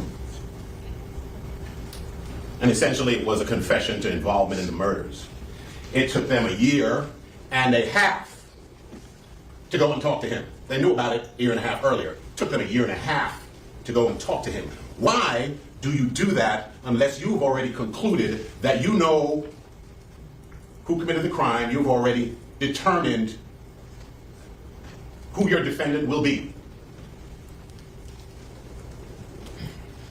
And when they go to this young man and ask him,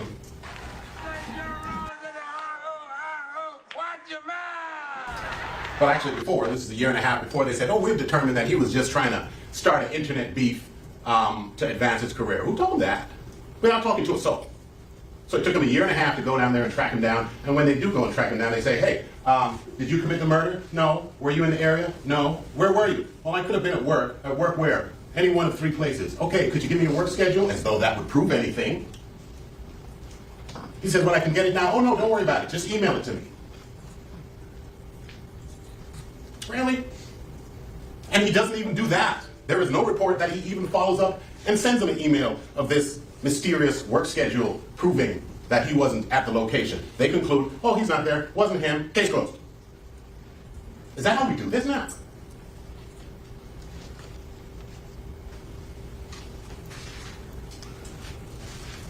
That's not all. There are several other people who are potential suspects who were not tracked down. You are going to hear about them during the course of this trial. They ordering experts for this trial from where, FFS? Timu?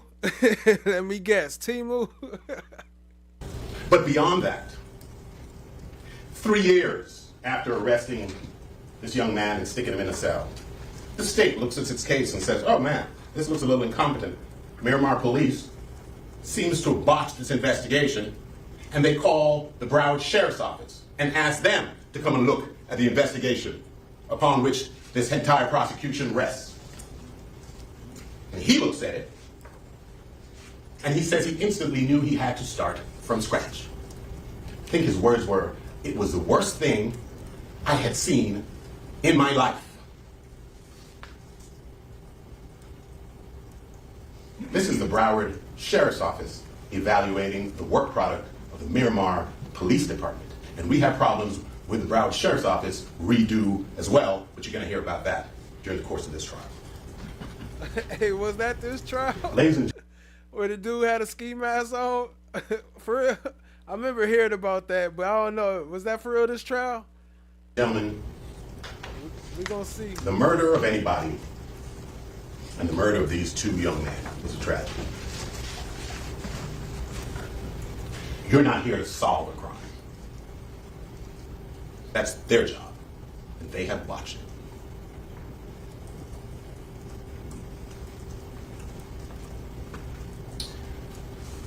Jurors often get confused as to their mission. You can't do a job unless you know what that job is. Every civil society needs. Y'all remember D'Angelo White? He was like, you gonna have to. He was telling Gaither, you gonna give me something for circling them names, for circling DK. She was like, what you mean? He was like $20 or something. To have a prosecutorial arm. Take me back to prison, man. Prosecuting crimes and offenses. That's a noble pursuit. There's nothing wrong with that. And every country does it.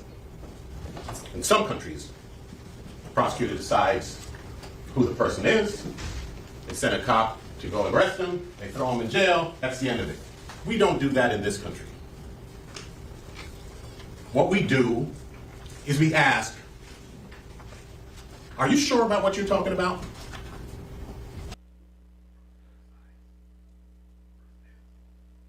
What you talking about, Willis? What up, always lying love? I see you. Appreciate you, family. That's the purpose of this proceeding. You're not here to judge Mr. Demons. You're here to judge the sufficiency of the state's case. That is your assignment. You're not here for a show to see who you like more. There are two grades, beyond a reasonable doubt and not guilty.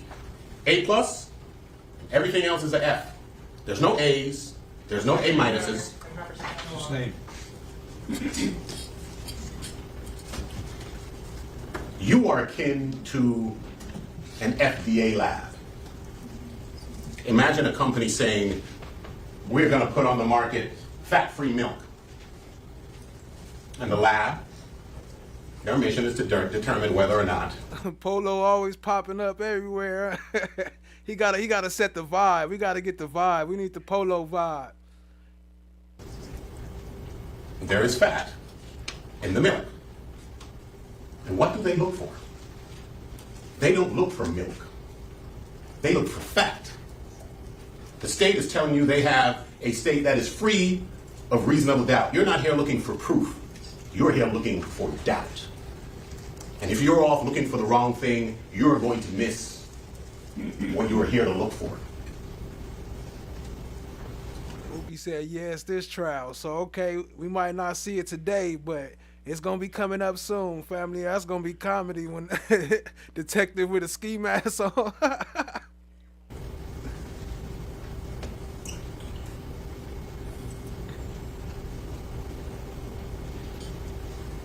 They have no motive. Their entire case is hinged upon technology of a phone they claim to have been in Mr. DeMond's possession. What they fail to tell you is that they have come across evidence that Mr. DeMond got out of that car before this incident. They ignore that because it's not consistent with their theory. What they fail to tell you is that phone comes back to the name of somebody other than Jamal DeMond. What they forgot to tell you is that their own witness will tell you that yes, that phone and Mr. Williams' phone and a number of other phones were all in the same account, and all of the people in the house used to use them interchangeably. But they're assigning it to him.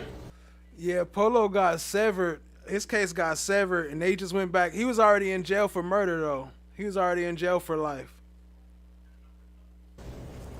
Because that is consistent with their theories.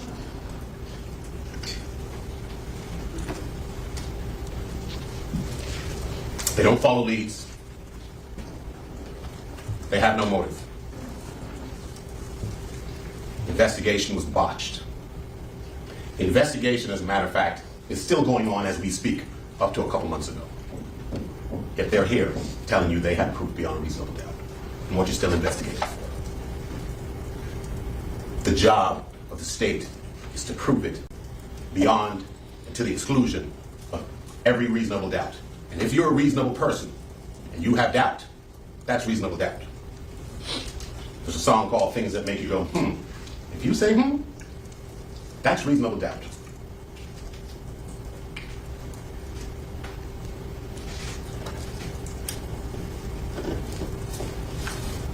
You do not. Yeah, if you say, that's reasonable doubt. Ms. Bradley is charming. She's good at her job in some respects. But this is not a popularity contest. We don't give, hey, good effort. We don't give participation awards. This man's life is hanging in the balance. And if there is a scintilla of reasonable doubt, you must have the courage to speak up and say so. You're not here to judge him. You're here to judge the sufficiency of their case. They have a big task in front of them. You should probably get to it. Mr. Howard, thank you. Counsel, you ready to proceed? Want to call the first witness? Yes, Your Honor. The state calls Officer Jessica Amenger. So next up is going to be Officer Jessica Hermanger. But before we get to that, let's get back to some of these clips.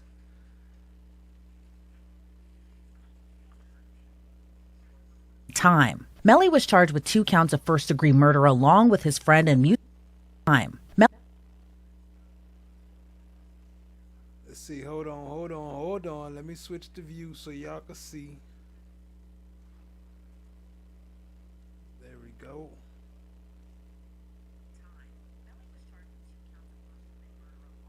Time. Melly was charged with 2 counts of first-degree murder along with his friend and music collaborator Cortland Henry, aka YNW Bortland. The state argues Bortland conspired with Melly to make it seem as though Williams and Thomas died in a drive-by shooting. During the trial, a Miramar Police Department officer who was working security detail at the hospital on that fatal night said Henry ran into the hospital saying his friends were shot. So let's break that down. You're sitting at the security desk inside the ER. This male approaches you, and based on that contact, you exit the ER, yes. Correct? Where was that vehicle that you just described located?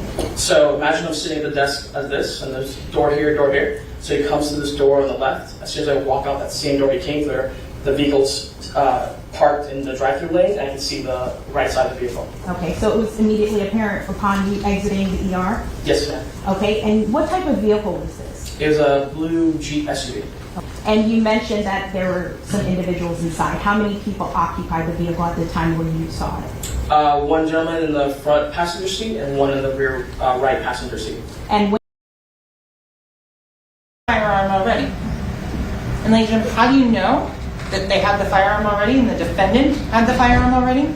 Because he asked for it the day before. Remember, on October 25th, Jamel Demmons, 9807, sent a text message to Anthony Williams asking, where's the fire at? FYE. And Mr. Williams says, it's in here with us. And if you look at the context of the conversations, that shows they were driving down from a location in Stewart, and they were driving to pick the defendant up at the airport.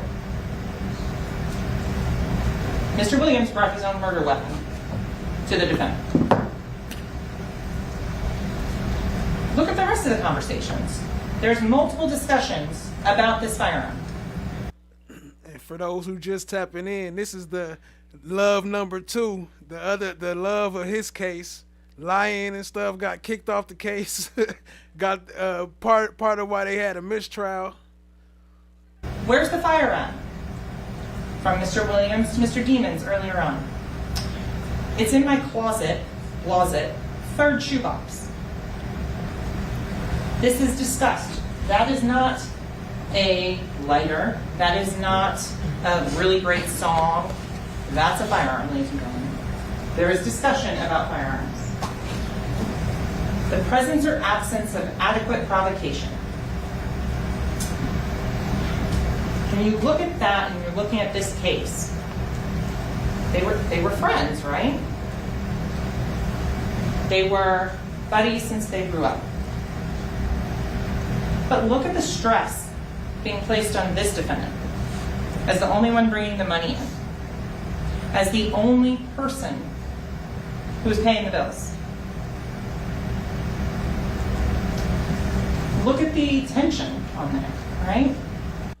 I forgot what Polo's case was about, or his part of it. I think it was something to do with trying to kill somebody in jail. I think it was probably Lucci or somebody, one of them. I have to look back at the paperwork. It's been a while since I looked it up, but I have to check that out.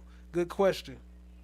Look at the issues and concerns with Mr. Williams, Anthony Williams, and the defendant's mother, that they're fighting an argument.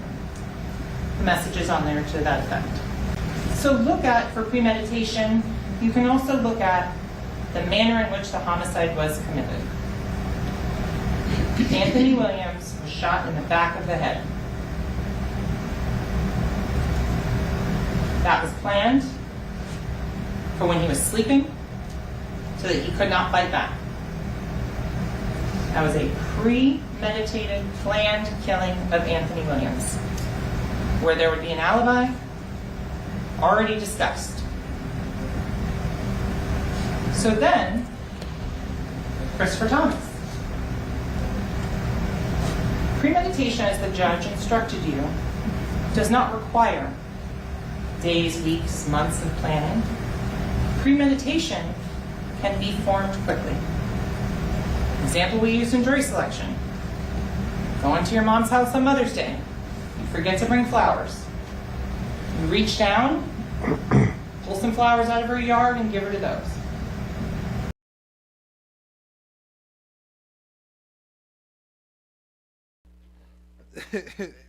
She's saying it's premeditated, but ain't got no proof of no premeditation though.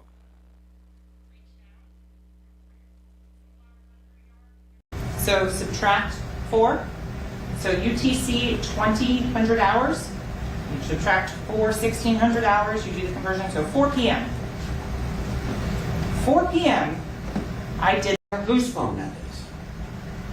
Now whose phone that is. Now we don't have a burden to do anything.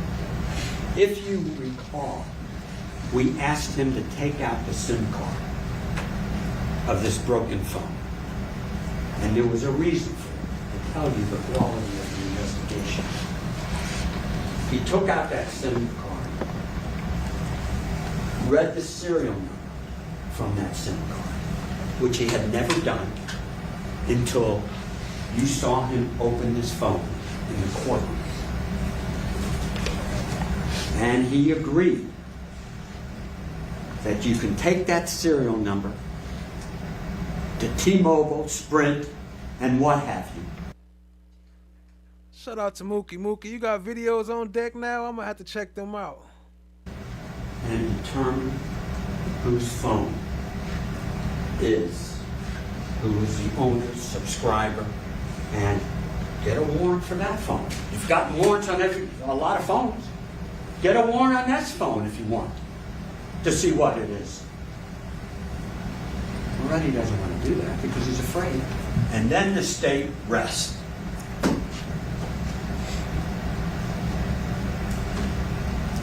They say, folks, we've presented you all the evidence. Well, that wasn't true, because we had to call Adrian Davis.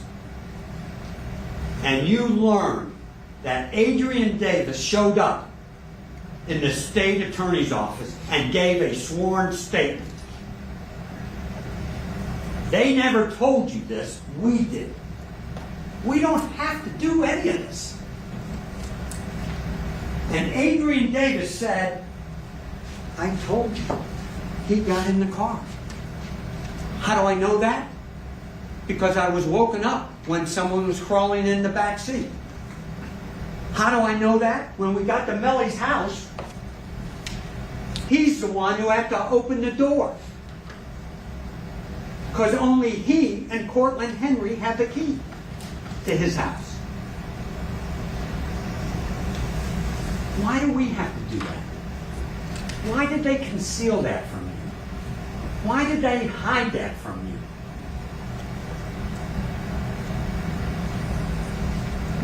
I can't answer those questions, folks, but I don't have to. Other than to say, reasonable doubt. Whose phone that is?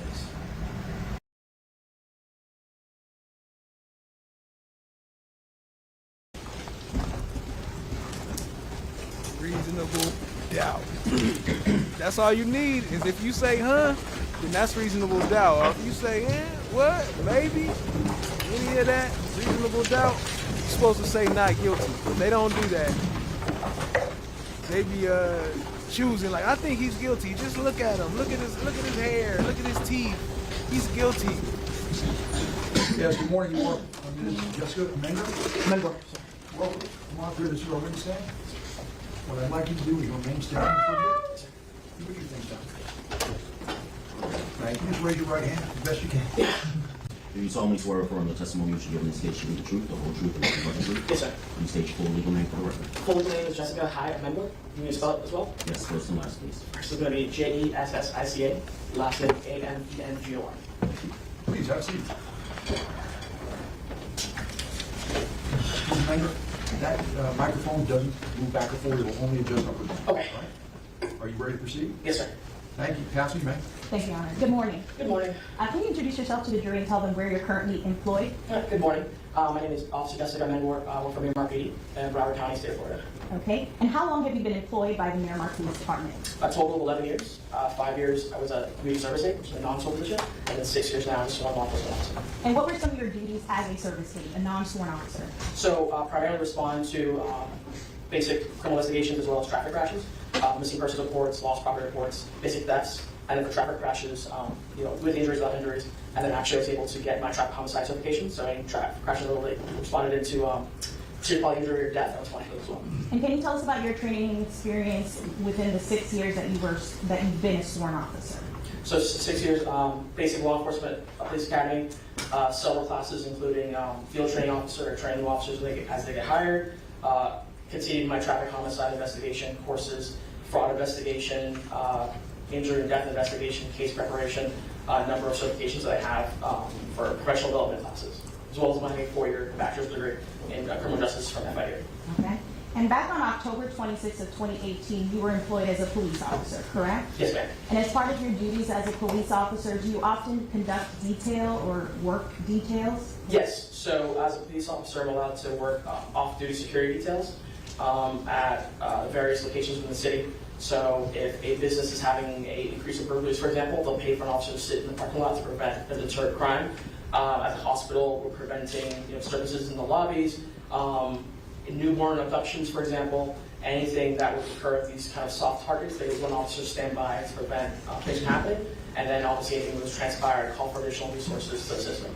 And so back on October 26th of 2018, where were you working in detail? Memorial Hospital, Miramar. And where's that hospital located? The emergency room is at 1901 Southwest 172nd Ave. Okay, and what city and county is that in? City of Miramar, County of Broward. And are you generally familiar with the area of the hospital? Yes, ma'am. Can you kind of give us a brief geography of the area, the main intersections and the highways? So the hospital sits on the corner of 162nd Avenue and Pembroke Road on the southeast corner. We border with Pines on the north side. So that'd be, and the ER faces Pembroke Road. All right. And where are you sitting, or where are you working when you're working your detail inside the emergency room? So as soon as you pull into the emergency room, I'm right there at the security desk. There's two entrances or two doors, but it goes with the same vestibule. There's one side for the pediatrics and one side for the adults. So as soon as you walk into the door, I'm sitting right in the middle at the security desk. Okay. And so on October 26th of 2018, while you were working your shift, do you recall a time where a black male approached you? Yes. Can you describe for the jury his general demeanor? So I'm sitting at the ER desk, and he comes running inside to my left, so the pediatric entrance, and he's very excited, like heightened state of alert, something traumatic or something just happened. And he's like, hey, they just shot my car, they just shot my friends, like I need help, can you come help me? And that was the initial interaction. And based on his statement, how do you proceed? So as soon as I walk out the ER and I see the vehicle had multiple bullet holes on the side, I immediately radio in for additional resources because that's beyond my scope of I can handle by myself. And then asking, hey, I need additional officers, as soon as possible, urgently to respond to the hospital. I have a vehicle that's been involved in the shooting. I can see the multiple bullet holes. And then looking inside the vehicle, I can see two unresponsive males. So I advise I have possible dead persons as well. Okay. So let's break that down. You're sitting at the security desk inside the ER. This male approaches you, and based on that contact, you exit the ER. Yes. Correct? Where was that vehicle that you just described located? So imagine I'm sitting at the desk as this, and there's door here. So he comes to this door on the left. As soon as I walk out that same door he came through, the vehicle's parked in the drive-through lane, and I can see the right side of the vehicle. Okay, so it was immediately apparent upon you exiting the ER? Yes, ma'am. Okay, and what type of vehicle was this? It was a blue Jeep SUV.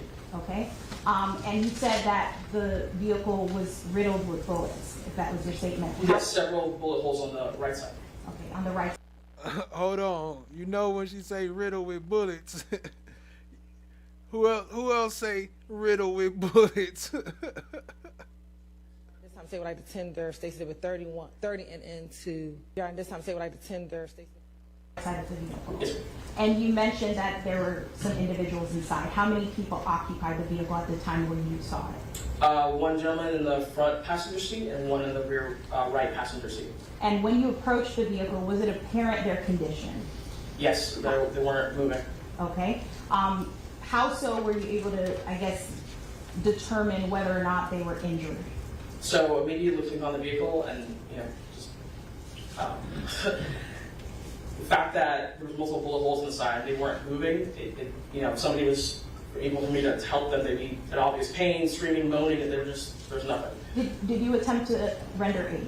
Yes. So I immediately, after radioing in for assistance and letting the security guard at the desk, hey, I need doctors and nurses and everything to come out to help me. Put on gloves and reached inside the front passenger seat and checked the pulse of the gentleman, the right wrist. I didn't find anything. Okay. Upon you doing that, you mentioned that you already called. Did you call for assistance for law enforcement from Miramar Police Department? Yes, immediately. And then, besides your attempt to render aid, did medical personnel eventually come out and attempt to assist the victims? Yes, definitely. Were you present for that? Yes, ma'am. Okay, and were you present when they took the victims inside? Yes, ma'am. And where was the black male subject that initially approached you at this point? So right as soon as you walked it, we parked the vehicle, there's like a decent sized sidewalk area for people to, pick which either door they want to go in. There's also a park bench. So while talking to him and trying to radio in and get information where this could have occurred, suspect information, where I need, other additional resources to go, he's standing next to me in that area, and then at one point I just have him sit down because he's just so, all over the place. Did he ultimately identify himself to you? Yes, ma'am. And what was the name that he provided? I believe it's Cortland Henry. Okay. And did he tell you where the circumstances surrounding how he ended up at the hospital?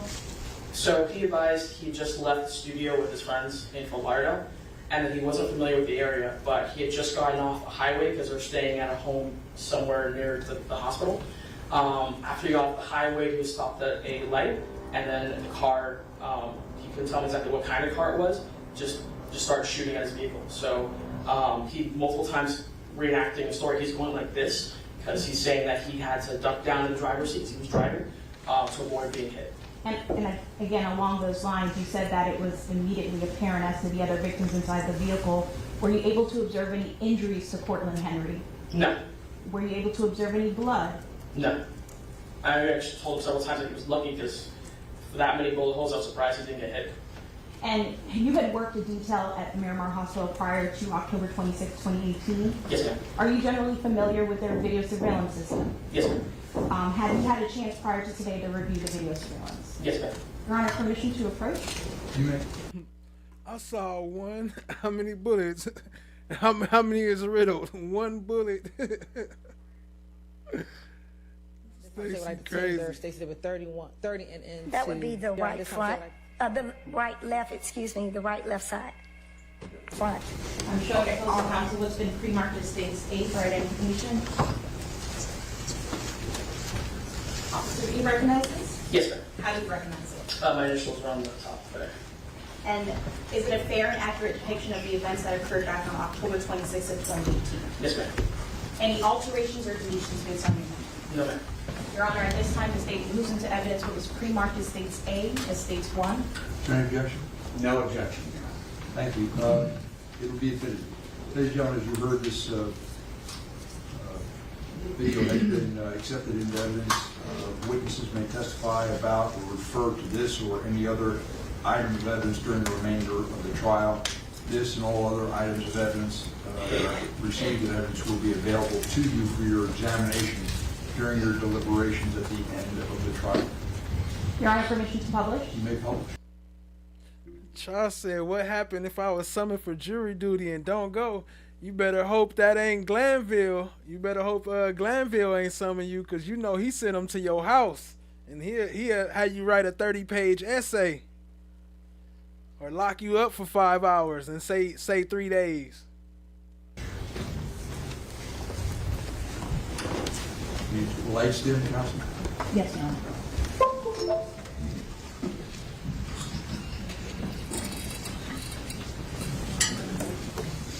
Excuse me. Can you see? Can you tilt the screen? Yes, sir. Hold on one.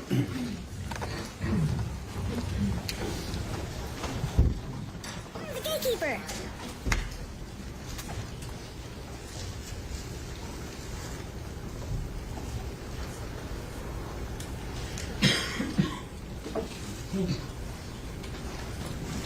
And officer, before I play the video, I see that there are 2 angles present. The Pembroke West entrance, can you tell the jury, orient us to where that view would be? So yes, so the hospital sits on the southeast corner of Pembroke Road and 162nd Avenue. So the hospital has multiple entrances to get to the property. Is an ER building on the north side and a medical office building on the south side. So this entrance that you're seeing now is actually facing Pembroke Road. You would go south to go to the ER from Pembroke. I'm publishing now, Pembroke West entrance.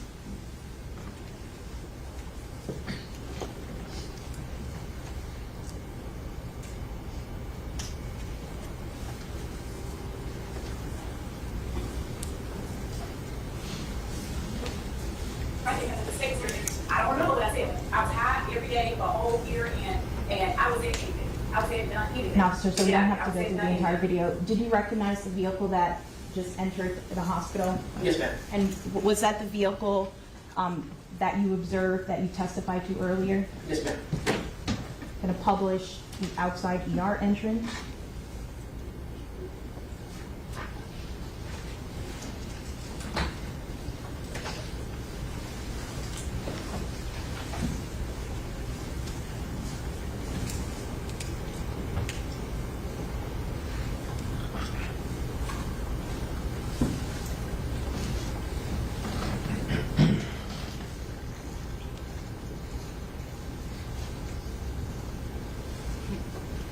So she gonna drop the return to sender on that mug.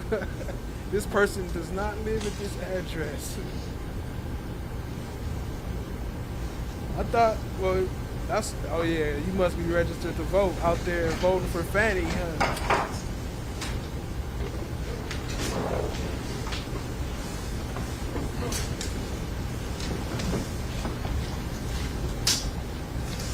What are we seeing on the screen right now? So this is the sidewalk portion I was telling you about. Immediately on the bottom left corner of the screen, with these white dashes, that's where the cars drive through. The dashes are for them to see pedestrians walking across into the yard. Then there's a sidewalk portion, and these are the two doors of the ER. The left door on the left side of the video is the ER adult entrance, and the right is the pediatric entrance, but it's one big area. And then in the middle is the park bench. Right behind that glass is a security desk. I'm sitting in the middle of both of those doors. And that subject that we see in the video? That's the gentleman that approaches me. Continuing to publish?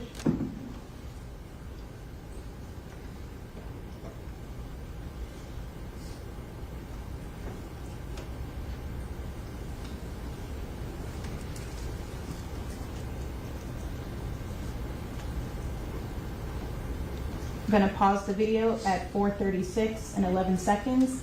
We see a second individual in the video frame. Can you recognize that person? Yeah, that's me. Publishing, continue.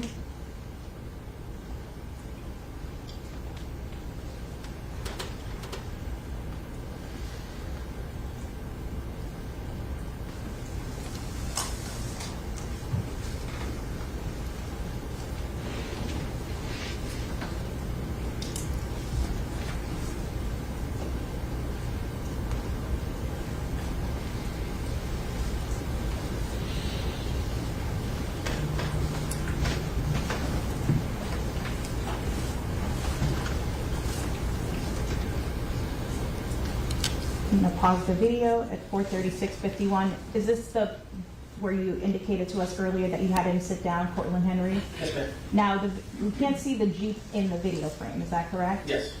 The Jeep would be located at the bottom left, my left of the Yes. screen? Yes. Okay. And I noticed that you approached and you were talking into something. What was that? That's my patrol radio. Okay. Was that your how you were able to request assistance? Yes, ma'am. Continuing to publish. That's me telling the security guard I need medical staff.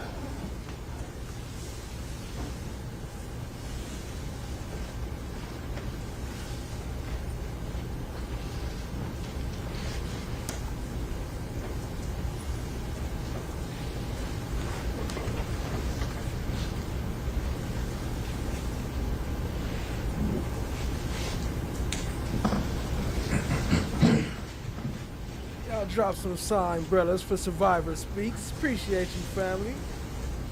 Shout out to Rod's, Quilly's, Betsy. You got gifted a membership. Please show Survivor Speaks some love. Appreciate y'all, family.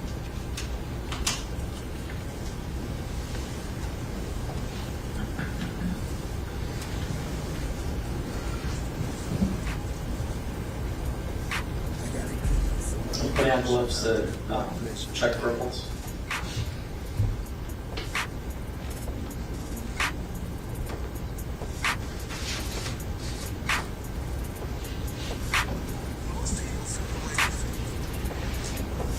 I got a key, so I go get it. And when I got it, I gotta get low. I got a key, so I go get it. And when I got it, I gotta get low. I got a key, and I go get it. And when I got it, I gotta get low. I got a key, so I go get it. And when I got it, I gotta get low. I got a key.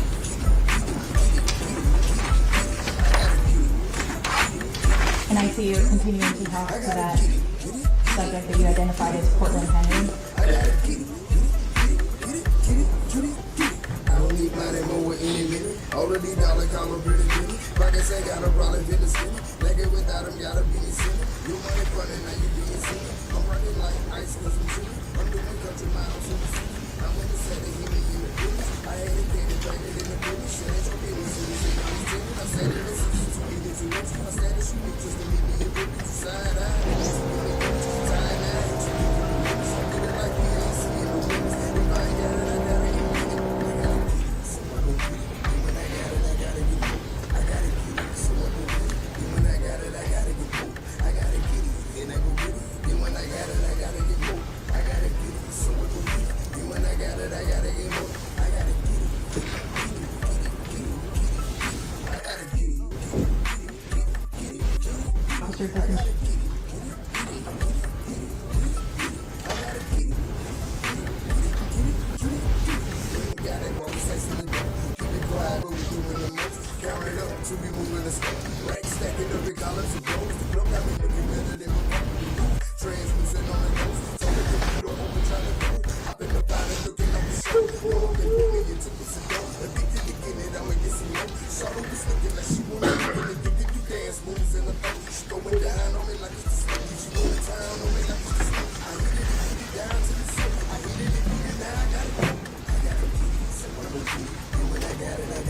reflection of God.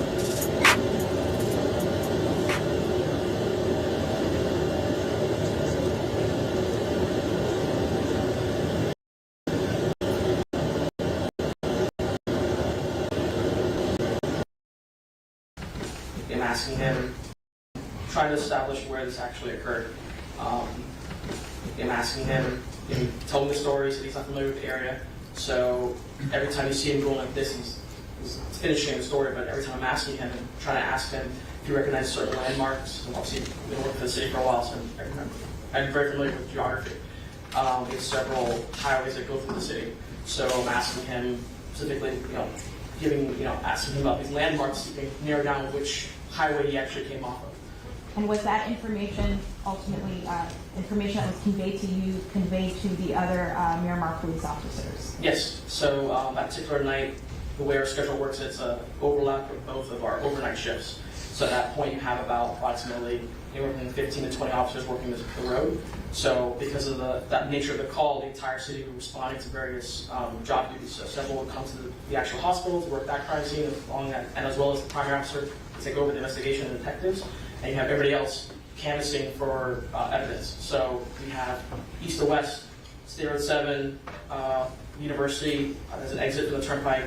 There's an exit from the turnpike on Red Road, and then I-75 and US 27. So everybody that wouldn't be at the hospital would be canvassing those intersections of major highways to see if they could find shell casings that would be evidentiary of where this occurred. Okay. And did you remain on scene even after the video ended, the duration of the video where other police officers arrived? Yes. So my detail work is until 6 a.m. and approximately happened at 4 and change. So I'll be there until 6. Were you charged with any other investigative duties? No. So this ends your involvement in the case? Yes, ma'am. Your Honor, no further questions. Any questions? Yes. May I? You may. Officer, when this person you've identified as Mr. Henry came in, did you notice that he was wearing a black hoodie? Yes, sir.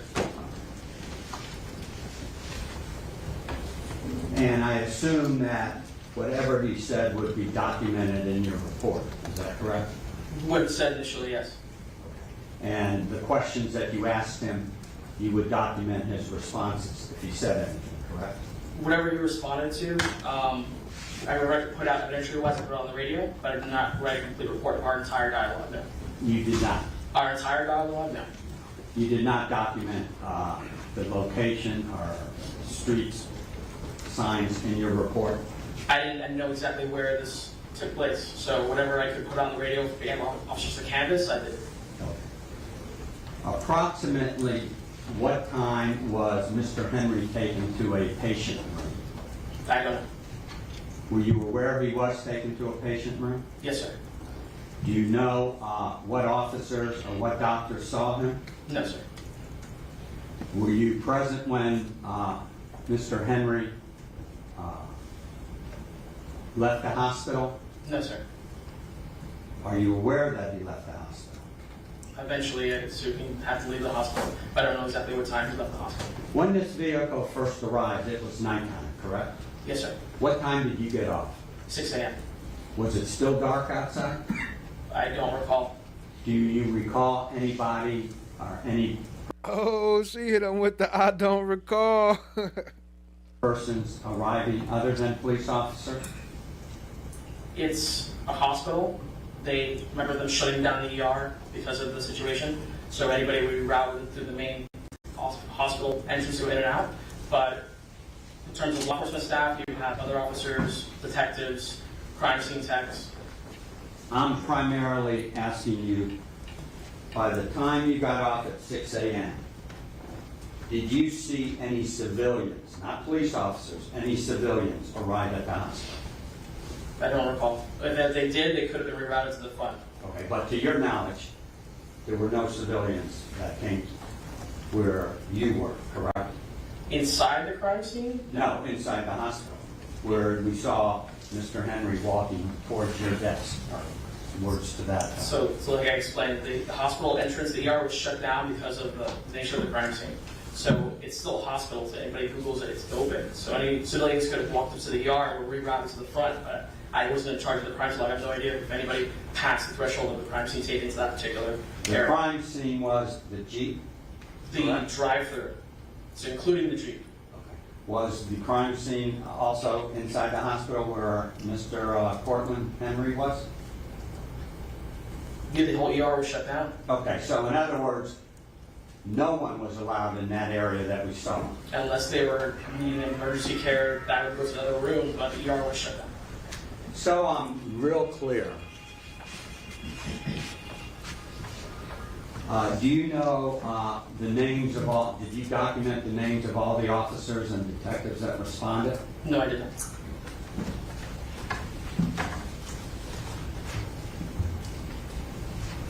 So we're perfectly clear. Could you stand up? You didn't see this young man getting out of the Jeep at any time, correct? No, sir. Fair enough. Can I have one moment? Yes, sir. Thank you so much. Nice meeting you. Counsel, is there any redirect? Yes, Your Honor, briefly. Officer, when you're speaking into your radio or speaking to dispatch, is that logged in any manner? Yes, ma'am. And what is that called? That's the central dispatch radio traffic. It's public record, so anybody can request it, but it's documented.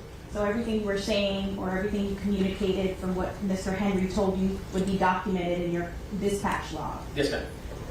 The crime scene log that counsel just referred to as, were you charged? Was that one of your tasks that you were assigned? No, ma'am. In fact, you weren't assigned any duties, correct? No, ma'am. Your job began and ended with your detail and assisting the gentleman in the meeting, Mr. Cortland Henry. Yes, ma'am. Nothing further, Your Honor. Counsel, thank you. Is this witness excused? Yes, Your Honor. Well, you may step down. Thank you. Want to call your next witness? Statement called John.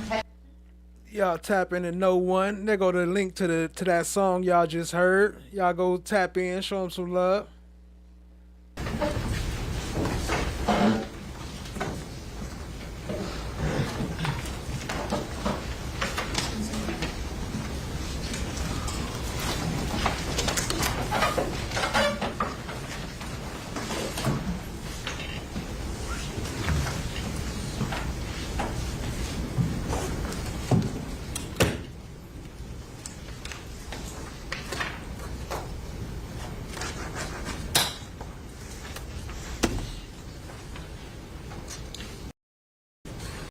You get it? You should give me a station, need the truth, the whole truth, and nothing but the truth. You state your full name. Full name's John Hession, Please spell your first and last name. John, and last name's Hettchen.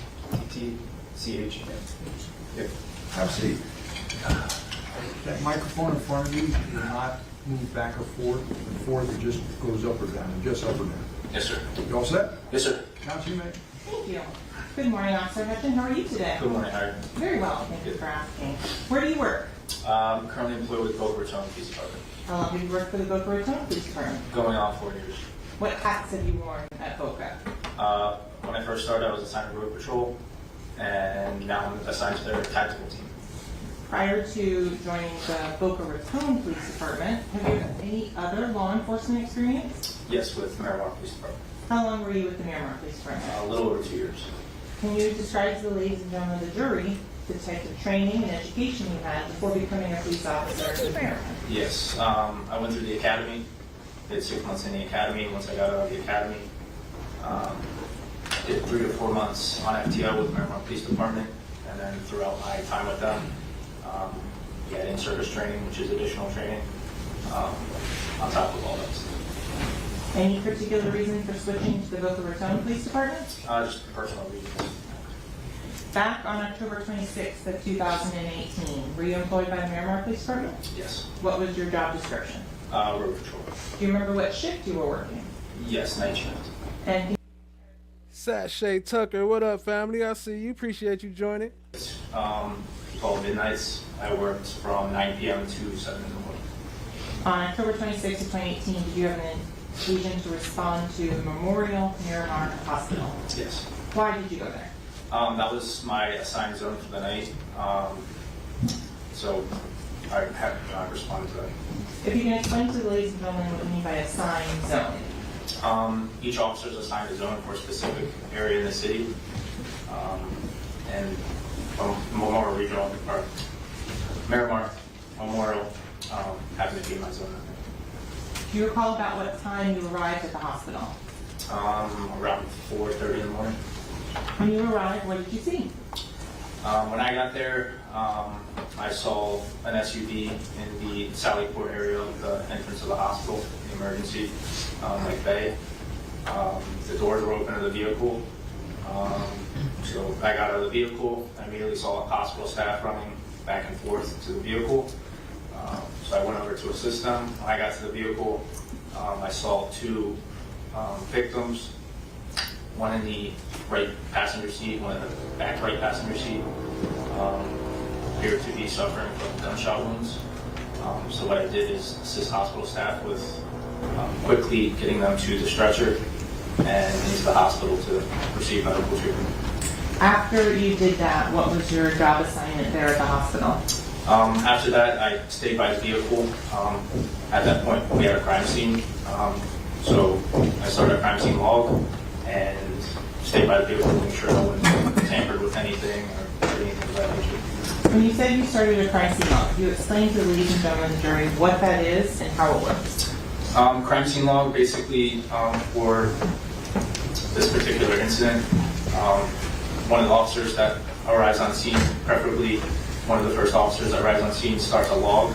The log basically starts logging people in and out that who enter the crime scene. The crime scene being will set up crime scene tape. If anyone who enters the tape will get logged.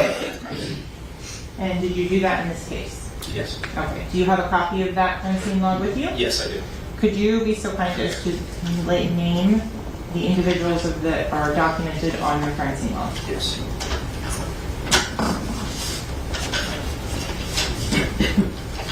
First officer would be Officer Mengor.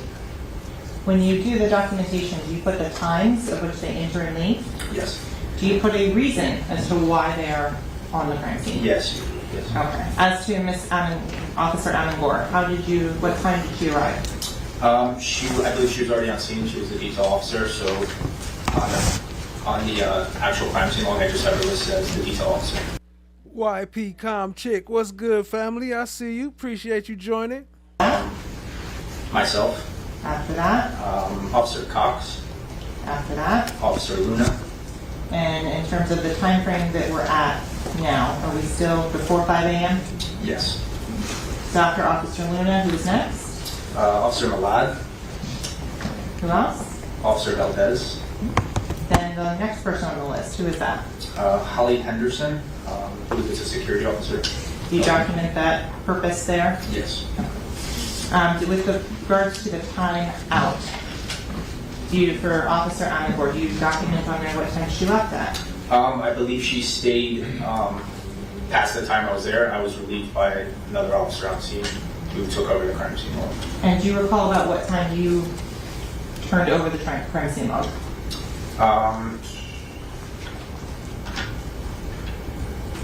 I believe it was around 6:30. Can you tell based on the handwriting on the log as to which entries are yours and which are from someone else? Yes.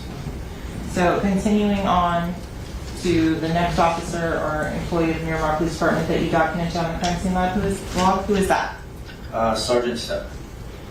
And what purpose is Sergeant Stepp in there for? I believe he's one of the sergeants working at the time, and he was just part of the investigation. Okay. And the next individual? Survivor Speaks said, y'all go sub up to Queen Slime, Cat Not Williams. Hi guys, how is everybody? That you documented? Sergeant Bermudez. After that? Sergeant Worth. And then who? Officer Barrera. After that, the next two detectives, who did you document? Detective Bertland and Detective Moretti. And as to those two detectives, what are the times of arrival for Bertrand? Time in is 5:53, and Detective Moretti was at 6:02. After that, there's another officer that's listed. Who comes next? Officer Campbell. After Officer Campbell, is that still all in your handwriting, or is that going to someone else? I believe this goes to someone else. Okay. So you stop at Detective Moretti at 6:02 a.m. Yes. Okay. So, in terms of the crime scene, you said it was the area around the Jeep. Do you document each and every individual who's coming into the hospital? No, I do not. What types of things do you do to ensure scene security? Crime scene tape, making sure people don't cross the crime scene tape, and then in and out of the hospital. Did any civilians try and cross the crime scene tape while you were there on the outside? There may be one or two that came up that we told that they can't come through. And when I say what types of things do you do to ensure scene security? Crime scene tape, making sure people don't cross the crime scene tape, and then in and out of the hospital. Did any civilians try and cross the crime scene tape while you were there on the outside? There may be one or two that came up that we told that they can't come through. And when I say civilians, are you including in that definition medical personnel and hospital staff? Yes. Any statements or recollection that you have of any interaction with Portland Henry, the driver of that vehicle? I do not believe I had any conversation with him. No further questions, Anna? Check out Survivor Speaks' new video about Nicki Minaj legal troubles. Left at 6:45, roughly. It was still dark outside, wasn't it? I don't recall. Fair enough. Thank you. And redirect.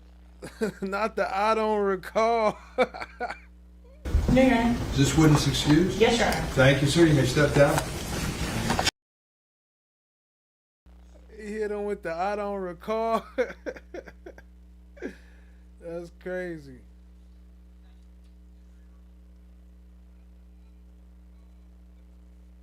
Heck no.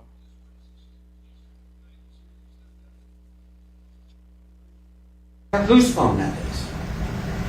Now, whose phone that is? Now, we don't. New face will represent the state to prosecute the South Florida rapper's upcoming retrial. Assistant State Attorney Alexandra Buckaloo will now take the role of lead prosecutor. And she's no stranger to trying high-profile cases in Broward County. She was on the same prosecution team that successfully tried a case earlier this year, the trial of 3 men who were later convicted of murdering another Florida rapper, XXXTentacion. Michael Boatwright, Dedrick Williams, and Trayvon Newsom were each handed life sentences in April for gunning down XXXTentacion in June of 2018. Buckaloo's new role comes after prosecutor Christine Bradley was recused of her role as lead prosecutor after it was revealed she didn't share information with Melly's defense team about a claim against lead investigator Mark Moretti. The bombshell claims came out in court last week with Assistant State Attorney Michelle Boudreaux and Christine Bradley herself taking the stand to testify about the claim. So what was the claim? It stemmed from a 2022 incident involving Detective Mark Moretti seizing the phone of Melly's mother. According to Michelle Boudreaux, who witnessed the incident, Moretti asked a deputy to lie about being present during the execution of the search warrant. Do you say anything to Moretti? No, I don't say anything to Moretti. I leave the room, I'm done with the statement. As far as I'm concerned, I'm done investigating this case. Why? Because I don't work with detectives that solicit lies. So, is that true that Detective Moretti said to you that what he said was a joke? No, what was intended to be conveyed was that Deputy Gorell, his response was flippant in nature. That was the joking aspect of it. Okay, so if somebody from your office sends out a Brady notice in this case, not authorized by you, correct? That is correct. And in that Brady notice that I just showed you, you're saying that there are incorrect statements of fact in it. That is correct. And the incorrect statement is that you were not told by Moretti that he was joking. That is correct. The indication has always been, and if it was inartfully conveyed in some point, the indication has always been that Deputy Gorell responded in a very flippant manner when asked about showing up. Flippant manner to whom? To Detective Moretti. Does he say that in his report, Gorell? I don't believe so. Okay. So the flippant matter came from Moretti, and somehow you communicated that Moretti said it was a joke. Is that what we're putting together? I did not say that Moretti said that he. Hi guys, how is everybody?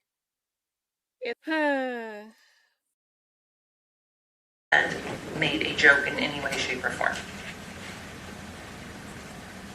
So you've never made the statement that Moretti said he was joking? My statement was, at all times, and if it was ever not clear or misinterpreted by whoever was listening to it, was that Deputy Gorell made the statement that was of a flippant nature. Melly's defense team did not find out about the incident until nearly 2 months after Judge Murphy declared a mistrial in Melly's first trial. Judge Murphy later ruled that Bradley be removed from the case out of an abundance of caution, as the defense plans to call her as a witness in the upcoming retrial. Now Buckaloo will be taking the helm. After taking on the new position, Buckaloo asked Judge Murphy for an extension to early 2024, citing that Bradley had been on the case for years. Myself and the co-counsel on this case, we just got this case 48 hours ago. I mean, we know nothing. And in order to appropriately represent the state, and we'll still be at a disadvantage, because Ms. Bradley had this case for 5 years, she's lived it. We will still be at a disadvantage. So if Your Honor's not willing to bring them back in January, at least give us till December to at least get up to speed on the case. But the judge decided the trial will push through, with the plan to begin questioning potential jurors in the retrial nearly 3 days after Buckaloo and new counsel took over the case. Rapper YNW MELLY, whose real name is Jamel Dimmons, faces a possible death sentence if convicted of murdering his childhood friends and music collaborators Anthony Williams, a.k.a. YNW Sack Chaser, and Christopher Thomas Jr., a.k.a. YNW Juvie. The two were killed after leaving a recording studio session back in October 2018. The state claims Melly is the trigger man, and the rapper used co-defendant YNW Bortland, whose real name is Cortland Henry, to stage the killings as a drive-by shooting. Melly. Man, they trying to sentence that boy to death. That's crazy. Like literally. That's crazy.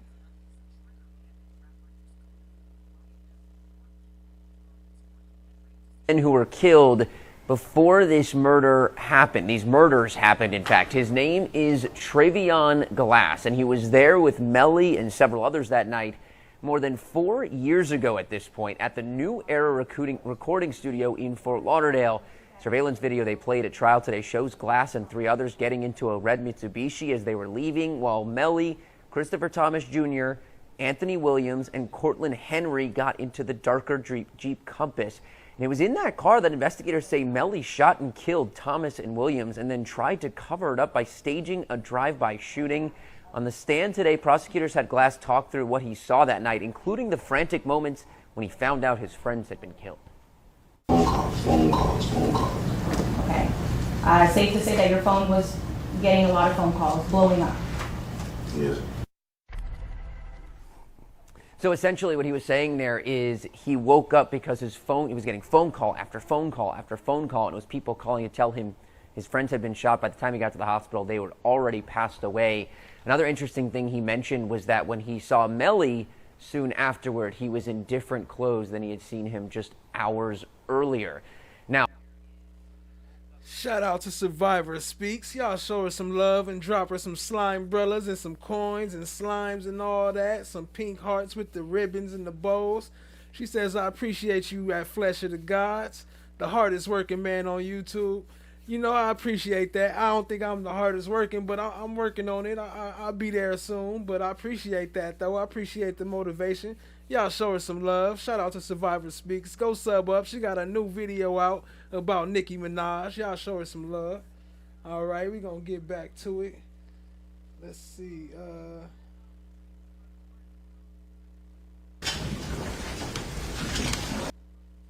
Based on that representation, you're not disputing it, and the instructions are like 2.6. We're going to read that at the appropriate time.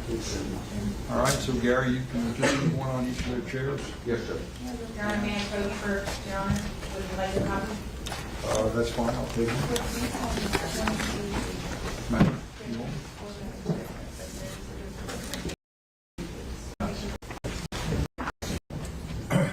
That says to both statements not being disputed. Oh, thank you. showing defense counsel before we start the exhibit previously to this video. Christine? Yes, sir. You're not gonna. Christine? Yes, sir. You're not gonna. So let's go to the left there.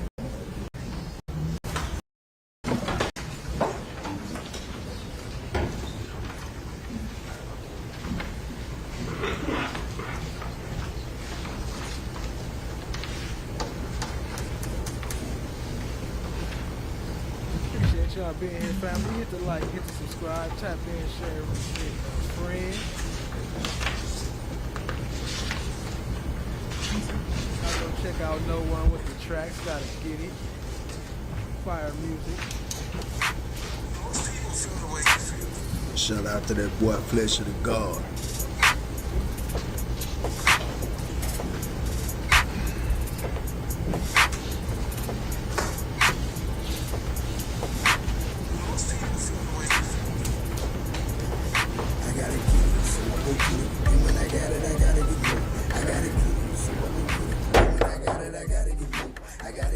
Jury entry.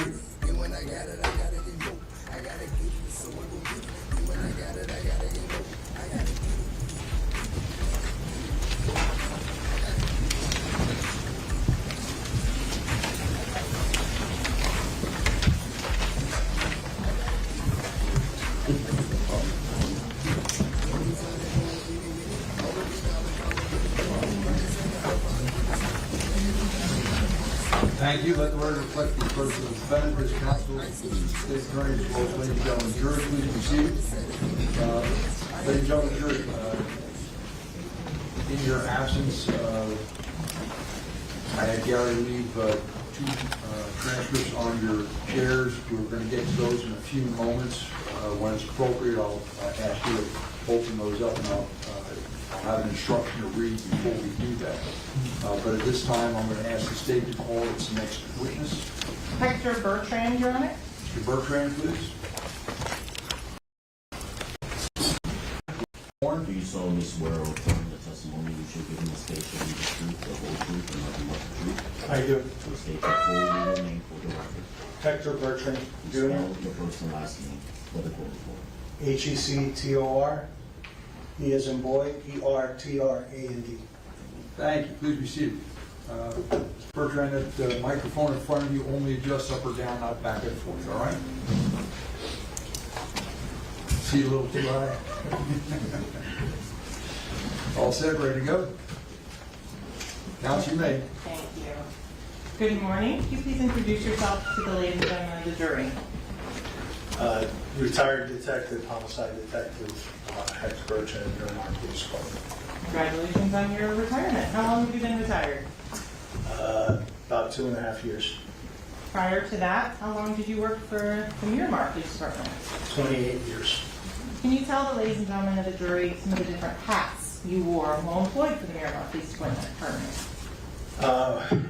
Initially, after graduating the academy, I did a couple years in road patrol. Then there was a position open in Detective Bureau as like a training position that was going to be for 6 months and then go back to road.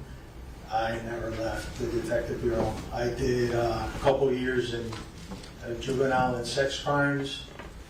I did 10 years in undercover narcotics, and then the last 15 years was in homicide. During the course of your time in the homicide unit, how many cases were you involved in the investigation of? A lot. Is there I couldn't give you a number. A lot. more than 100? Yes. With regards to the homicide unit back in October 26th of 2018, were you employed with the Miramar Police Department then? Yes, ma'am. Tell the ladies and gentlemen a little bit about the training and education classes you take while you're preparing yourself as a homicide detective. I've taken a lot of classes. I couldn't name them all, but anywhere from in the narcotics, surveillance, court, advanced basic homicide, advanced homicide, some forensic classes, crime scene reconstruction, things like that. So drawing your attention to October 26th of 2018, did you have an occasion to become involved in a Miramar police case investigation documented under Miramar case number 18-10-06269? I did. What was your role? Initially, I was called out as the primary detective, but we kind of... Is this another Detective Squirrel Brain? I don't know. Let's find out. What up, Miss D55? I see you. Appreciate you joining. had an agreement within our unit because I was only 2 years away from retiring, that any cases that would get assigned to me, that one of the other detectives would take over it and that I would assist to avoid having to come back. Well, it didn't work out. So you still come back and testify in all your old cases? Yes. Okay. So, Detective, do you live locally still? No. I'm not going to ask you. So, going forward, do you remember about what time you got called out? 5 o'clock in the morning. What types of procedures are in place? How do you get called out? Typically, it's I would either get a call from the sergeant or I get a call from our dispatcher at the PD. In this case, I got a call from Sergeant Shaw. Okay. Once you get that phone call, how long do you have before you must respond to the scene? There's no real set time. It's just, from wherever you're at, you try to, put some clothes on or shower, so, and then prepare to go. So I think it took me like about 45 minutes to get to the scene. Okay. When you arrived on the scene, who else was there? Well, prior to going out to the scene, I actually called Detective Moretti, advised him that I had got called out, and so at that point, so that he could take the lead in the investigation. So when I got there, I got to the hospital. It was the first place I got there. There were some officers there at the scene, at the hospital. I spoke to them, got briefed. Detective Moretti showed up shortly thereafter. Yo, YP. Chai Diggy was here in and out, probably at work or taking care of some business, but she be here in and out. She might be in the bushes working or something. Okay. With regards to individuals that you made contact with that were not law enforcement, do you remember speaking with an individual named Cortland Henry? I did. That statement of Mr. Henry, how many times did you speak with him? I spoke to him twice. Both times were recorded. At some point towards the end of the first one,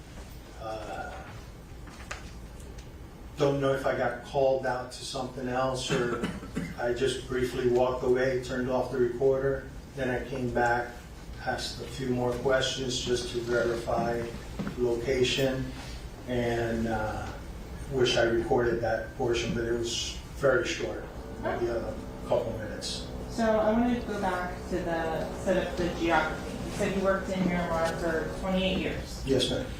And during that time, did you become familiar with the areas of Miramar Parkway, I-75, US 27? Yes, ma'am.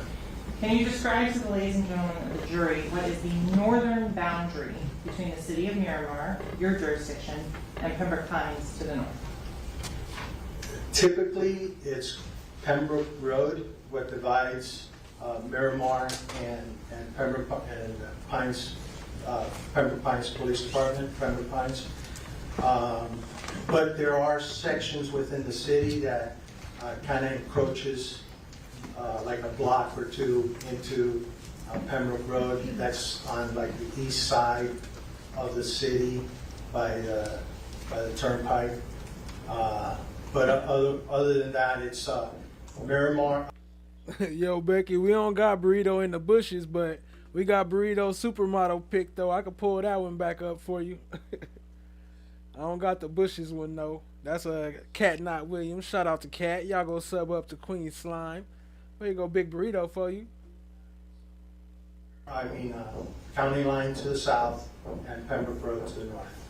And then from 441 east all the way out to US 27th, it actually extends out to a little bit further west on US 27, but there's nothing there, so it's US 27. Okay, so to make sure we're clear on that, if someone is headed westbound on Pembroke Road, on the north side of Pembroke Road, what jurisdiction are they in? Westbound. Westbound on Pembroke Road? Yes. It depends also, again, depending on what side of Pembroke Road. If you're driving westbound, that could be considered Pines. We might could work that out. Y'all want a domino emoji? Let me know in the chat. So then on the south side, the eastbound lanes, what are those typically? Typically, it's considered Miramar. Okay, going all the way out to US 27, is that Pembroke Road border consistent from I-75 west to US 27? Yes. So I want to start and show you a couple of maps. I'm going to show you what's been previously shown to Defense Counsel marked as States B. Do you recognize that map?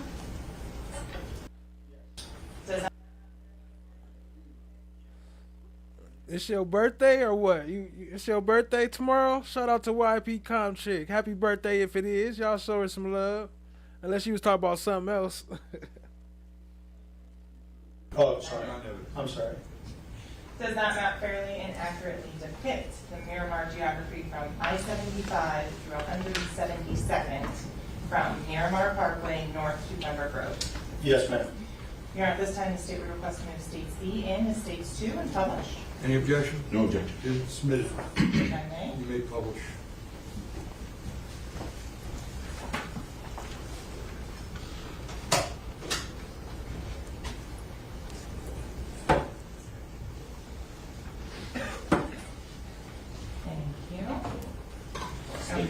It says it's cold in Atlanta. Y'all said it was gonna be raining. Snowing out there soon. Bigger version that's identical. So I know it's cold. Easier for the jurors to see.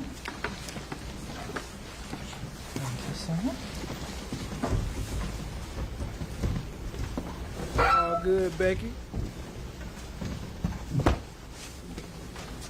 Shout out to Big Burrito in the bushes.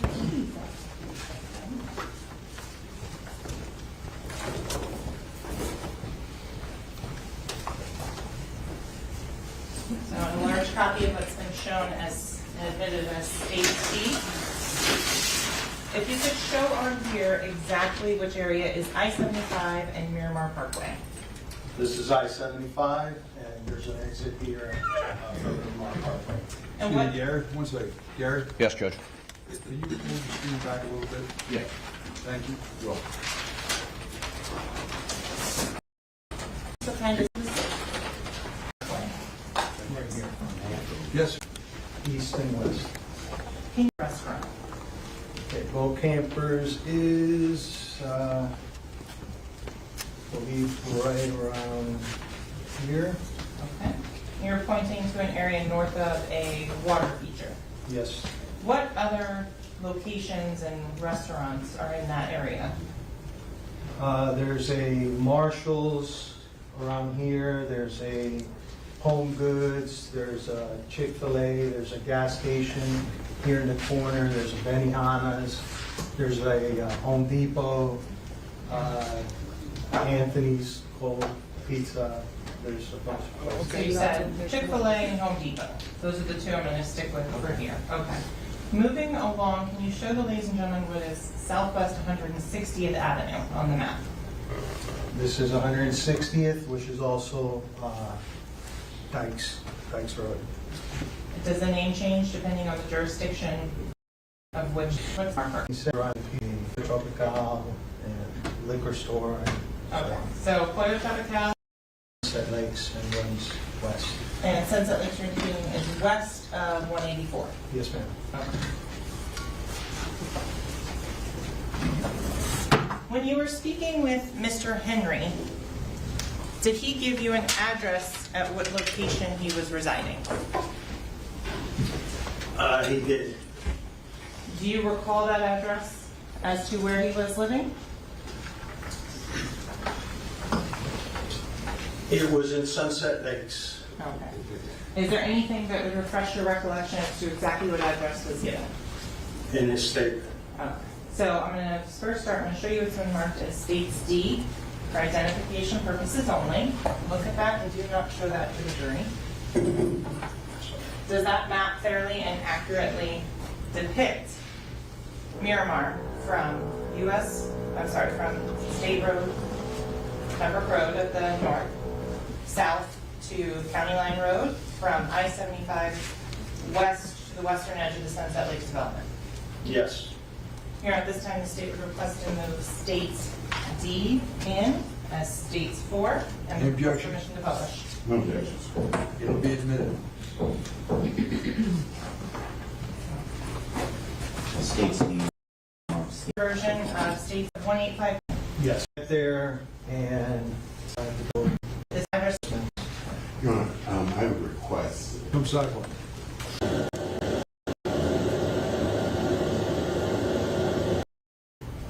States E. Admitted. States E-mark, states number 5. And so the identical larger version of it here. So Detective Bertrand, if you could show here, ladies and gentlemen of the jury, where is I-75 on this map? again, I-75 is here. And just so it's clear for the record that jurisdiction of the southern boundary in Miramar. Yes. Proper evidence, and you may consider them just as any other evidence. You are also being furnished transcripts of the recorded conversations. The recordings are the evidence, and the transcripts are provided to you only as a guide to help you follow as you listen to the recording. The transcripts are not evidence of what was actually said or who said it. If you notice any difference between what you hear on the recordings and what you read in the transcripts, you must rely on what you hear, not what you read. You may publish. Thank you, Your Honor.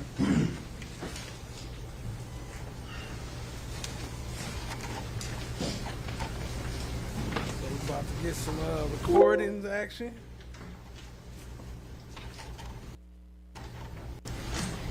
That's the 25-page or the 24-page transcript first. yes, that's the first. That's video.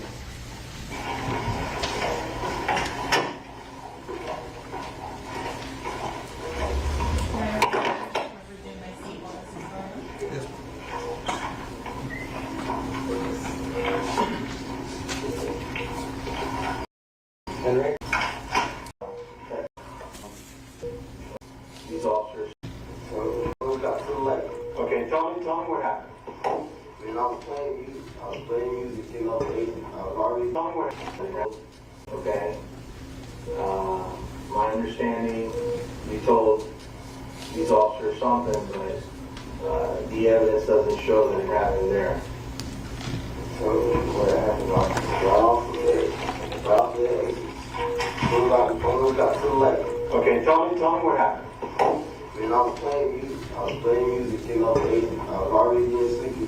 Almost on, you know what I'm saying? And like, it's out of nowhere, like, gunshot, you know what I'm saying? So, I ducked down, you know what I'm saying? In the car.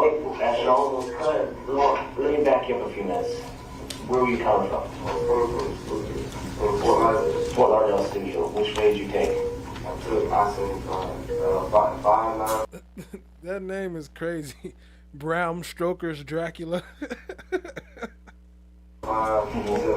To 75. Then you took 75 south? That's what that is. Wait, you said Keanu Reeves' hair was like that? I'm gonna have to see that. I'm gonna have to pull that up. You come from Fort Lauderdale and you take 5-9. Yeah. So you get off, and you get on the expressway, right? So yeah, you know what I'm saying? Okay. And then we got off, and mark on the exit. And then when I got past the little 3-turn signal, Yeah. when I got past that, Which turn signal were you in? Which turn lane were you in? I was getting off the exit. When I got off the exit, after that light, when you make the right, Yep. I came down. You know what I'm saying? I was coming down to the light. You know what I'm saying? And as I'm passing the light, you know what I'm saying? What lane were you in? I was in the left lane. I was in the left lane. The left. He's on the far left side. Yeah. Okay. And so you were already turning on the Hilltop Parkway, or you were starting to I was already off the exit. Yes. Off the exit. I'm already off of the exit. You know what I'm saying? I made it right. Okay. Three turn lights, right? Yes. Okay, I went through that. Okay. You know what I'm saying? Went through that. When you going west or east? I was going, west is this way, right? No. Okay. What actually? Where are you going? I was going to a house. Which house is? A house is over in Silver, right by Silver Lake. Okay. 1805 21 Southwest 4th Street. Over I can't really What is it? It's 1805. 1805? Yes, 1805 21 Southwest 44th Street. What? 44th Street. 44th Street? Okay, so you were going west. Okay, because you're saying that you made a right. Like getting off the expressway, you make a right to go west. You know what I'm saying? Go west. If you're coming south on 75, you take the west. Okay, yeah, you make a right. There's 3 turn lanes that go right. Okay, so you made a right. Can you get to Dice? I'm not down, so I don't know. Okay, once you make the right off of 75, the exit, there's another light there. There's that's where the shopping center is. On the right-hand side, there's a shopping center. You talking about like Chick-fil-A and stuff like that? Yeah. That's what I'm saying. Like I got like around that area, and I started hearing it. When I heard it, like, it was like, you know what I'm saying? I felt it, and I almost crashed the car. You know, so I hit the little convenience a little bit. But, you know what I'm saying? I almost crashed the car, and I stayed up for a little bit. I couldn't really see anything. Like, I couldn't really see anything, because I'm like trying to avoid from getting shot. Like, I'm blessed to be there. Like, I don't know, like. Yeah, and you didn't hear anything, they didn't yell anything was said? Man, I was like, the car was still rolling forward, you know what I'm saying? So I'm trying not even, you know what I'm saying, I'm trying to stay safe, you know what I'm saying? I'm trying not to even get hit. I'm scared, you know what I'm saying, for my life right now. And the car is rolling. I don't know what car, which way it was, you know what I'm saying? Nothing. You have the description of the car? That's what I'm saying. I didn't see anything. Like, I was. Here's the hard part, what we're having a hard time to understand, is that we shut down that entire area, and we got officers shoulder to shoulder walking out. They didn't find as much as one shell casing. They didn't find one piece of glass. Nothing. Nothing to what you said adds up. And it's hard. Well, I'm telling you, bro, that's like. I mean, for whatever reason, your 2 friends died. Are these your good friends? Yeah, that's what I'm saying. These your 2, I'm assuming, close friends. Yeah, bro. And you're doing them an inservice by not telling us the truth. I'm telling you the truth, man. I don't like how. What do you want? How do you make shell casings disappear? I don't know. I cannot tell you about a shell case, and I'm driving, ducking for my life, trying to make sure I don't get hit. And you telling me, you telling me about this? I don't know. You know what I'm saying? I'm trying to make sure I don't get hit. I'm driving. I'm trying to make sure I don't get hit. You know what I'm saying? I don't know I'm gonna be worried about it. You know what I'm saying? I know it's not for you to worry about, but if you tell me it happened there, there's got to be some evidence there. There's going to be broken glass, just like there's broken glass over here when you guys open the doors and stuff like that. Okay, there's going to be broken glass over there when the windows got shot out. There's going to be casings from the people shooting at your car. Okay, there's going to be evidence over there. Okay, right now, there's nothing. Okay, now, I kind of think I know what happened because I got information that something else. That did sound like a London police car. On the east side of the city, in Pembroke Parks, but, you know, sounds similar to your thing, but you need to be straight up with us, okay? Listen, I know you may be maybe you're scared, you know, but like Mark said, you're doing your friends a disservice. We can't do our job. I'm not doing no disservice. I'm telling you the straight up honest truth. Like I can't. What can I like tell you if I'm ducking for my life? My head's over here, steering wheel's here. I'm trying to make sure I'm like, you know what I'm saying? But like I'm keeping the car straight by hitting medium. You know what I'm saying? I'm God, that shit fucked me up, bro. Let me ask you this. Look up and see them like how they looking. What you think I'm like looking for a car? No, hell no. I'm trying to. Alright, well, you know, let's just forget about where it happened. Let's just put that on the back burner for a little while. Let's talk about why. Are you having issues with anyone? That was the snitchometer going off. I should have pulled that up while it was ringing. Technically, like we have been having like, you know what I'm saying, like people like, you know, when you like start doing better than people, they start hating and stuff. You know what I'm saying? So you had some jealousy issues. Yes, like jealousy issues, but but also like it's crazy because people they in charge. You know what I'm saying? They talk like on social media. You know what I'm saying? But they see us and you know what I'm saying. It's easier for them to talk shit on social media than it is in your face. You know what I'm saying? So who's been talking shit on social media? I haven't really been on that, but like my friend that's passed away now, I'm just so. He was telling me like, right, he always was telling me how people, just like today, he was telling me some folks from up our way.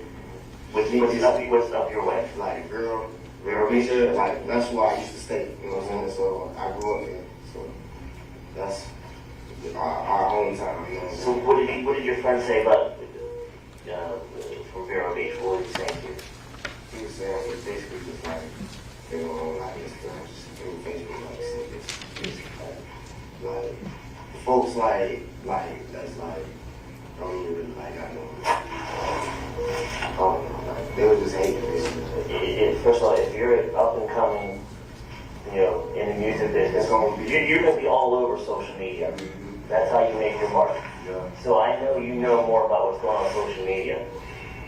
You may not know where this happened. I'm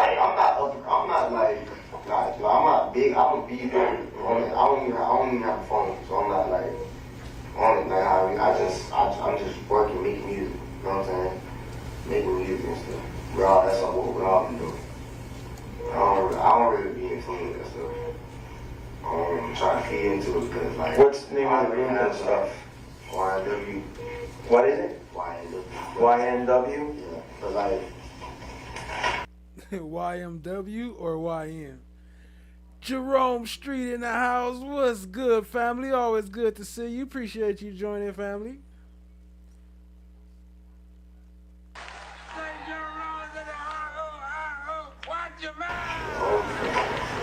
I already have a lot of other stuff going on in my life. Like what? Like I be having like my mom stuff back down south. I mean up top north from Vero Beach because she has to stay with a friend right now, and my little sister staying with her. My little sister trying to grow up fast and stuff like that. So you support them? Yeah, I support them. How you support them? If we make music stuff, my own with sign, he kind of like contributes. You know, yeah, with my mom like it more.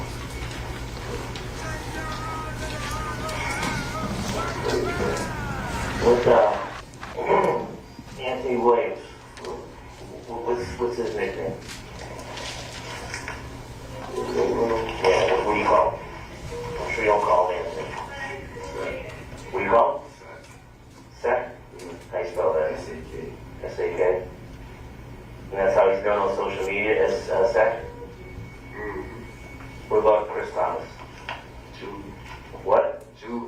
Jude? Julie? No.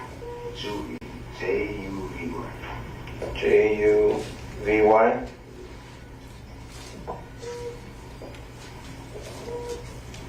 And what do you know as?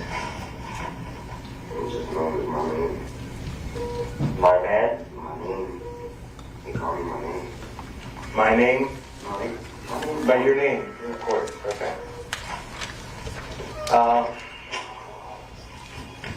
Let me show you this real quick. Okay. I'm not a great artist, but this is the exit to I-75. Okay. You said you made it right here. These are the lights. This is the exit. This is Miramar Parkway.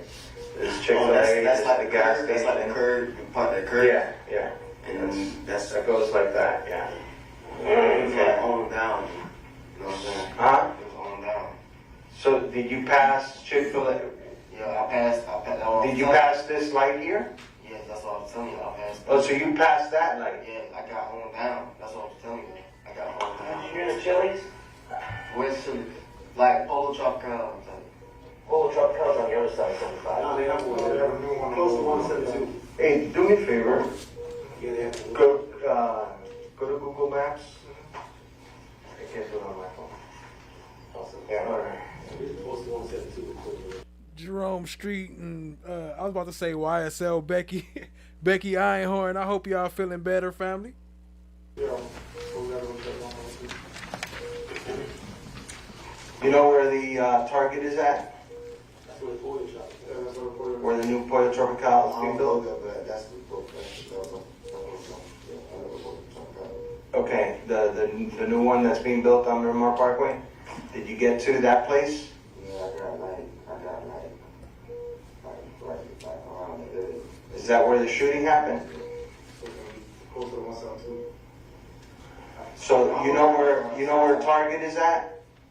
Yeah, I know. The Target? About Polo Tropical. I know. I just. Okay, so is that where you were at? Yes, sir. Where the shooting happened? Yes, sir. I was just telling y'all that's why I got off the exit and stuff I got off of. Okay, so you got off the exit. At this point, was there a car following you that you noticed prior to? Did you guys have a beef with anybody on the highway? Like a road rage type thing or anything? Okay, so now I'm sure they confiscate him with some food. They always do. the shooting hasn't happened yet, or did it happen yet? You passed Chick-fil-A. Did the shooting happen? I got on past the light So at the time that you passed Chick-fil-A, did the shooting already happen or no? No. Okay. He said at the time I passed it. Yeah. Like a little after, you know what I'm saying? Just a little after. Okay, so you passed the light over here, the second light. After you passed the exit, there's a light there. You turn right, then there's an intersection there. So you were past the intersection, the shooting hadn't happened yet. Is that what you're saying? And then I got right on past the light. Follow me? Right on past the light, sir. And no bullshit, bro. No bullshit.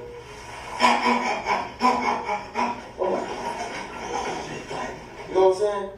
And I swerved a little bit, hit the median, but the car's still rolling, and I'm still ducking. I'm trying not to be seen, you know what I'm saying, in the car. Did you hit anything else other than the median? Because you got damage to the hood of your car.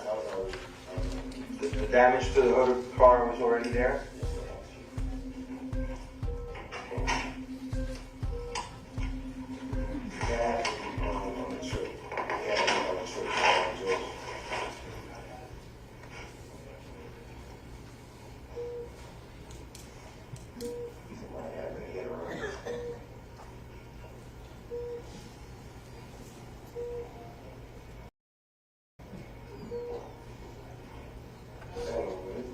Y'all hear that little beeping? What, they got somebody on a heart monitor back there? For all night. You know, after you pass, there's Chili's, then there's a park, Miramar Regional Park. I think Chili's like don't right? Huh? It's like you can't really see Chili's, right? Yeah, it's kind of like a little bit hidden, you know, because there's like a little berm that kind of, there's a little shopping strip there. There's a whole bunch of little restaurants. And then there's the regional park. Then after the regional park is where the Target is at, and the new Pollo.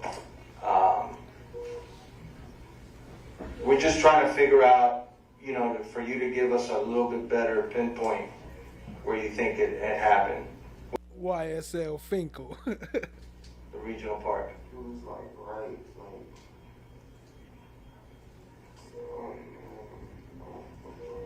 Why his lawyer look so irritated? She looking like she want to say, nigga. How about if we get the car and you show us? You want to do that? Everybody Lady Justice is blind. Everybody can get it. I guess, bro. Yeah, we can't. But like, after that, like, I'm this shit, like, it's like breaking my anxiety and shit. Like, I can't, like, they're really dead right now. I just seen these men in the car, dead, bro. You don't have a cell phone? Do you know where they live? Your friends? They stay with. They stay with who? They stay at the same place. They stay at this house? Okay. How old are they? Who's 21? Anthony's 21? Real talk with Retta in the building. What's good, family? Appreciate you joining.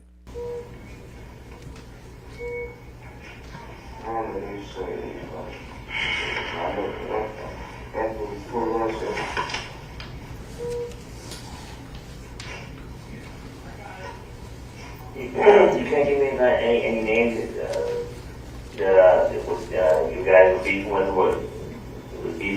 your other friends on social media? Anything recently came up? I'm sure they're gonna talk to you about it. We trying to, not really, because like,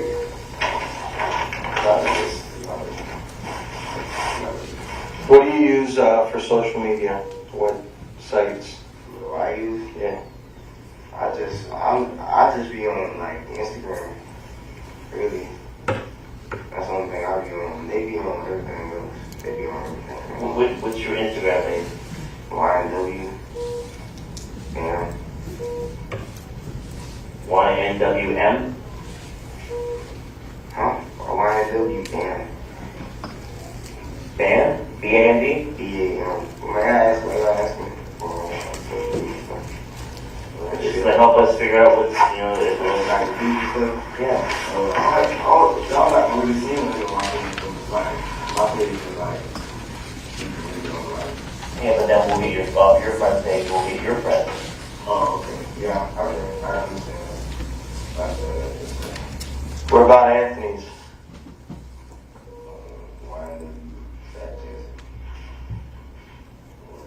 YNW? S-A-K. Chaser. Sack Chaser? All together? And then what about Judy?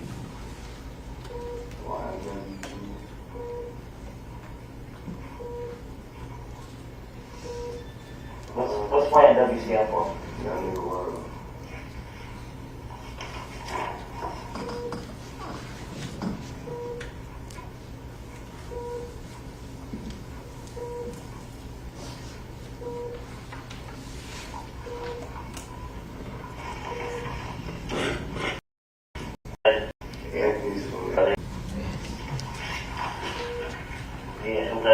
Chris and Anthony, are they both from Vero Beach too? Where are they from? Anthony's from there. Yeah.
live here or in Barrel?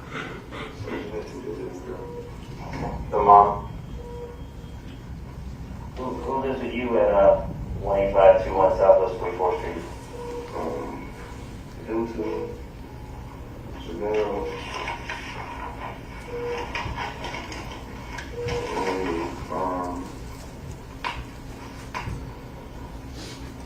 His brother. Jamel's brother? And goddamn, my cousin, Jacoby, Agent. What's Jamel's last name? What's up with Mel? You know about him? Yo, Real Talk with Reddit. Let me drop this link in the chat. So I just dropped a join link. I don't know if you on the Apple or Macintosh browser. If so, you might have to go to Chrome instead of Safari. It don't really work together well. So yeah, you might want to try that or try that link I just hit. I was just put in the chat. That might work. But appreciate you, family. What is it? D-E-M-O.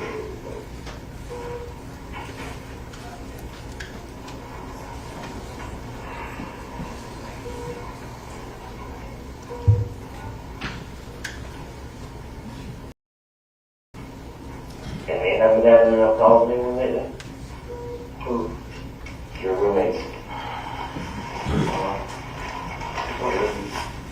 I'm done what I'm saying, like everybody, and then people been saying like stuff is squashed and stuff like that. And they said stuff was squashed? People have said stuff was squashed. Who was it squashed with? Oh, people that don't even, like, I know they. Which would just, enlighten us. Phil saying, helps us know a little better. Who were you beefing with that it got squashed? Who was that?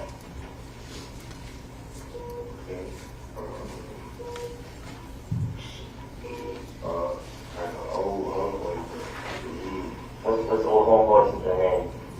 Like, his name is Bentley. What is it? Bentley? That's his real name? That's just what we call him. That's his real name. And where's he from? He's from Grand Beach. Have you seen him down here recently?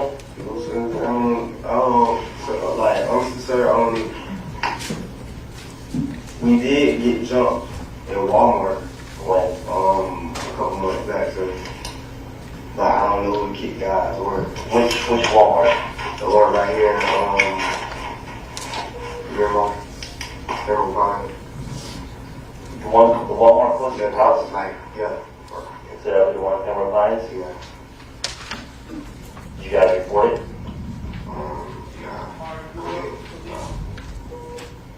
Who jumped you? Was he inside the Walmart or out the parking lot? Inside the Walmart. Who was it? So, I don't know, it was shit, I don't know the name. You're talking about the Walmart on 184th and Pines Boulevard? They said they called the police. Did you remember talking to the police that day or no? No, we didn't talk to the police. You just left. You just left. What was the beef was inside the store? I mean, when you say fought, just fist or anything else? Any weapons shown in there? Was it safe to say you beat them? And for those of y'all here in the bushes that ain't subbed up, y'all going to hit that subscribe button. You know we trying to hit 4K. Not too much longer, but we still rocking and rolling.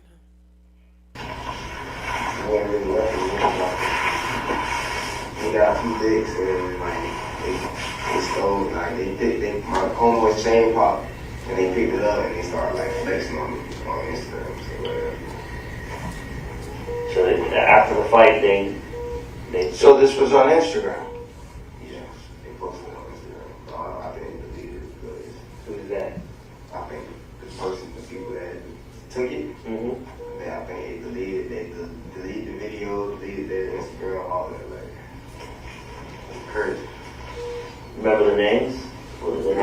I'm saying? They ain't know who they was. Period. I'm not from down. They was from down.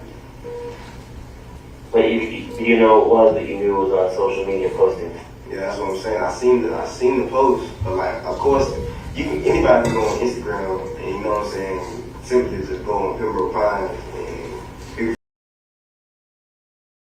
All right, I guess we get the point of him right there. Ain't no point in going through the whole thing. Maybe I'll bring it back up later. Appreciate y'all being here, though. Hit the like, hit the subscribe, tap in, share with a friend. We trying to hit that 4K.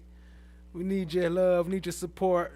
Shout out to everybody who gifted. Shout out to all the new members. Much love to y'all. Let me skip past some of this. Or just want to see everybody back at 2. Thank you. The phone in front of you. Oh. Let me see. Was that mostly it?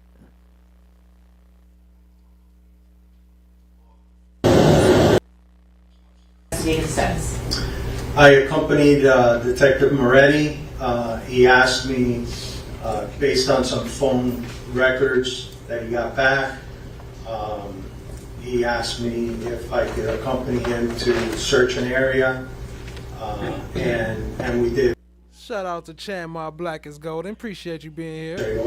Please, and so we went to first place we drove to was Holiday Park, which is a trailer park north of Pines Boulevard on the left-hand side of US 27. But when you say left-hand, do you mean West side. the west side? Okay. West side. Yeah. Okay. And describe to ladies and gentlemen of the jury how populated that is. It's a trailer park, so obviously the construction is not like a house. It's not fortified or what have you, and it's pretty densely populated with a lot of trailers and stuff like that. In your statement with Mr. Henry, you alluded to some investigation with the sheriff's office off of I-95 and Hollandale Beach Boulevard. Yes. As a detective in the Homicide Bureau, was it common to reach out to other jurisdictions for information? Yes, I think while we were there, we got some information of... Objection. Hearsay. Sustained as to what the information was. So with regards to the trailer park, did you find any evidence of a shooting that had occurred at that trailer park? No. Did any witnesses come forward and speak to you at the trailer park? No. Were there any ballistic signs at the trailer park that there had been any shooting? No, in fact, we kind of concluded that based on the construction of the trailers and stuff like that, and the amount of damaged bullets that were fired at the car, it was our belief that someone would have called if it happened there. So going forward to November 21st of 2018, did you have the occasion to respond to U.S. Shout out to Reda Vision. Said I've been a member for 3 months under my other account. I'm slipping. Now I lost my slime points. What up, Reda Vision? Real talk with Reda, I'm assuming. 27 and Pembroke Road. That was a second search that we did. And when you responded to there, who was present? Detective Moretti, Detective Toyota, Detective Smith, I believe Detective Tomlin was there, I was there, and there were some canine officers from Fort Lauderdale PD. When you were there, did you personally collect any evidence? No. Who would have done that? Crime scene. Why is that? Because that's their job. As a homicide detective, do you collect evidence? Sometimes, but we always have a crime scene. If they're there, under certain circumstances, we may, if crime scene wasn't there and we couldn't get them out. And other than the investigation at US 27 that you were present for and Pembroke Road, did you have any other involvement in this case? No, going back to the one on the November 8th, we also searched from Pembroke Road. After we left the trailer park, we went back to Pembroke Road and Detective Moretti and I walked from Pembroke Road all the way to Taft, north on Taft to Taft, and then back. That was about 2 miles. We walked the northbound lanes and then southbound lanes, and we didn't find anything. And that's again on US 27? On US 27. Okay. Nothing further with this signature. Counsel, is there any cross-examination of this witness? Yes, please, Your Honor. Thank you. Responsibilities as the evidence and property custodian, but it changed a bit as far as going out to various scenes to collect, process, as well as document or photograph crime scenes.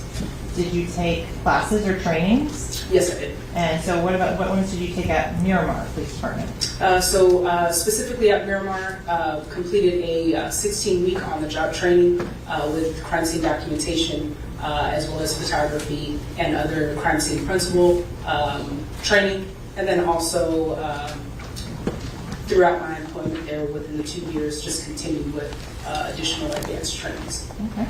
You mentioned that you had a bachelor's degree as well. What was that in? Also in forensics with a minor in anthropology. And where did you get that? Florida Gulf Coast University. And what year? 2014. Did you also obtain a master's degree? Yes, I did. And in 2017, where did you obtain your master's degree from? From Nova Southeastern University. And in what field of study? Department of Homeland Security was the concentration, but it was the degree was titled National Security Affairs. With regards to your involvement in this case, October 26th of 2018, you became involved in the investigation regarding Miramar case number 18-10-02069. And what was your job description for Lady this Justice case? is blind. Crime scene technician. Were you the only crime scene technician? No, there were several others. So walk the ladies and gentlemen jury through how you first became involved. First involvement was contacted by our dispatch unit. Go crazy with the FFS. Drop him some slime, brothers, and show him some love. He out there making it rain. Appreciate you, family, with the 1, 2, 3, 4, 5, 4 gifted. Blue Eye Hillbilly got gifted. TC got gifted. You Smell Jealous got gifted. Nina Rett got gifted. Hawk got gifted, all by FFS. Appreciate you, family. And shout out to Jerome Street. Cora got gifted. Ingrid Starr got gifted. Shanna P. Law Nerd got gifted. Michelle Gourdy got gifted. And Whitney Mass got gifted. Y'all show them some love if you got gifted a membership. Oh, Tall Glass got gifted a membership from FFS. Y'all show them some love, making it rain up in the chat. Appreciate you, family. Drop them slime brothers and them FFS and them Jerome emojis. Show them some love. Appreciate you, family. To respond to assist with processing the scene. And when you are contacted, are you at home? Are you on shift? I would have to refer back to my report to specifically know for this case. But normally what happens is either contacted by phone and or if we're on our radio, we're contacted via radio. Do you respond directly to the hospital in this case? Yes, I did. What is the first thing you do when you get to the hospital? Meeting with the detective that's on scene, if they're on scene, and or the lead officer that's there to debrief on whatever my assistance is needed for. Okay, and so what tasks were you assigned once you spoke with the officers and detectives on scene? I was specifically tasked with photographing and documenting the individuals that were there at the hospital. When you say the individuals that were there, were they living or deceased? Deceased. Did you have any involvement or contact with Cortland Henry, who would be a living individual? Not to my knowledge. Did you have any contact with the defendant in this case, Jamal Demons? No. So I'm going to start and go through when you're documenting the scene at the hospital. How do you do that? First starts with speaking with the detective or officer that's there to kind of brief on the case. Then from there we start with photography, It would also include photographing the scene, photographing the important information and or evidence, documenting via notes, so taking notes as far as address, other pertinent information, and then also if there's collection of evidence, just making sure that you document what evidence you're collecting and transporting it appropriately. In terms of the number of photographs that you take, I'm not asking you exactly how many, but how is it voluminous? Could you use a different word? Sure. Do you take a bunch of them? Yes. So, yes. Is there any particular pattern that you do when you're taking these photographs? Yes. So we start with overalls. So that just includes an overall depiction of the scene to include, again, addresses or any type of location information that there is there. And then we move into mid-ranges. So if there's any specific mid-ranges that ties what you're focusing on in your scene to specific pieces of evidence, you would start there. And then if there is something that needs a close-up photograph, we then move into close-ups. And do you follow that same process, whether you're documenting a person, a place, or a thing? That is correct. Y'all keep them slime brothers going. FFS ain't playing out there making it rain. Another one. Dropped 5. Bees on Mars was gifted a membership. Kissing Pink was gifted a membership. Miss LJ was gifted. Justice Fly. Rossi. Y'all was gifted memberships from FFS. Y'all show him some love. And then he's still dropping them. Just Jesse gifted a membership. Lori gifted a membership. Whitney Lynn gifted a membership. Shout out to y'all. Y'all show FFS some love. If you got gifted a membership, please say thank you to the gifter. In this case, you mentioned collecting evidence. Can you describe to the ladies and gentlemen of the jury what you do when you're collecting a piece of evidence? When you're collecting a piece of evidence, you would start initially by documenting it with notes. Carbon D, what's good, family? I see you. Appreciate you joining. And from there, photographing it. And then if there's photographing it in that same sequence. So overall is where it's located, mid-range, and then close-ups. After that, you would then collect it and bag it appropriately to be transported from the scene. Okay, so I want to go back now. When you're collecting it, what do you do to ensure there's no contamination of the evidence? So we always make sure to have PPE, personal protection equipment. So that includes things like gloves, masks, face mask if needed, a tie-bed suit, which would be kind of like a coverall suit to protect your clothing, and or to protect the specific pieces of evidence.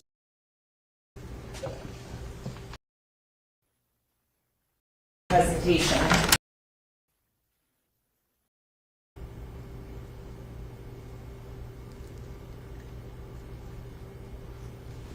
Excuse me, you're able to see? Yes? All right.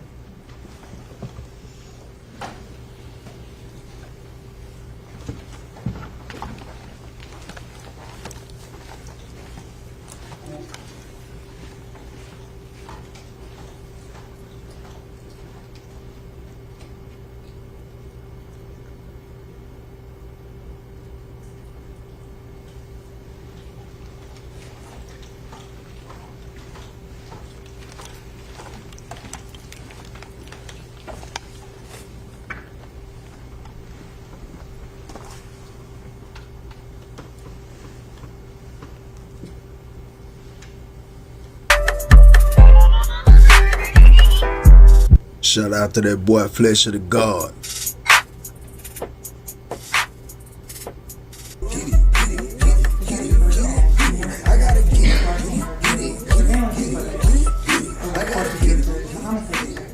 the time always accurate?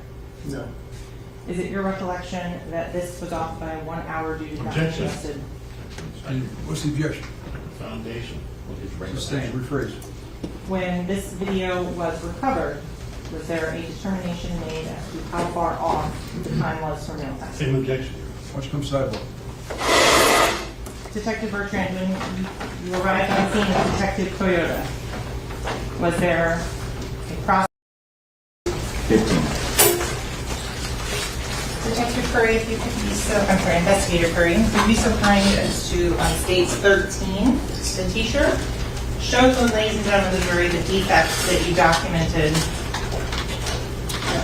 So here, here, here, here.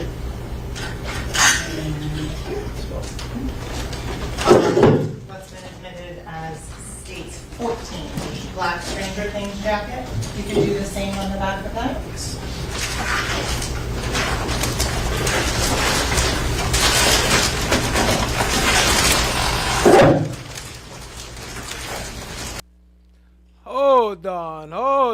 Hold on. Yo, shout out to FFS. Going crazy with the memberships. Shout out to Chan My Black is Golden. I want to play too. Appreciate you. Been a member for 5 months. Appreciate the love. 5 months in the house. Let me see.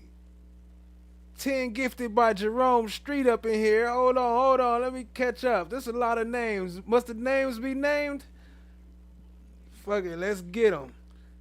Alicia H. Tommy. Sapphire Ridge News. God Wins. Rebecca Johnson. Justin Mia. Lynette. Frida Jury. QB2K. Kristen. Law Nerd Amber. Y'all got gifted a membership from Jerome Street. Y'all show them some love. Appreciate you, family.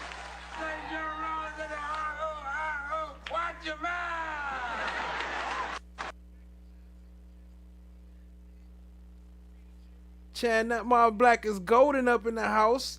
Tabitha Walker, Nicole. Okay, I thought it was Nicole. Nicole Shay, BS Love and Life, Sylvia Edwards, Jerome Street. Oh no, I thought they said Jerome Street.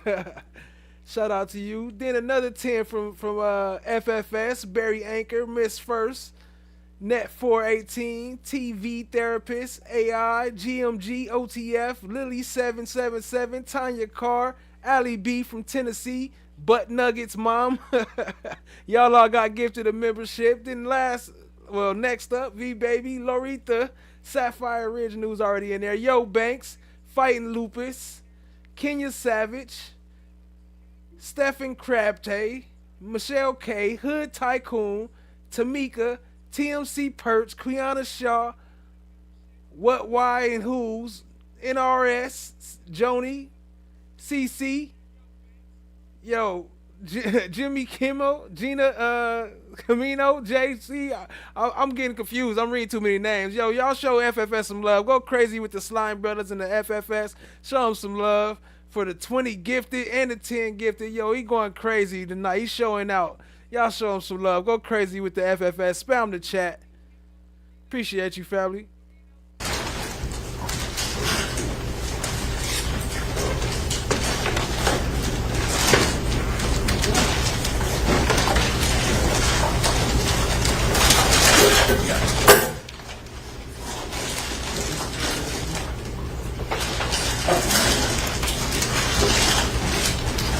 Here, here, here.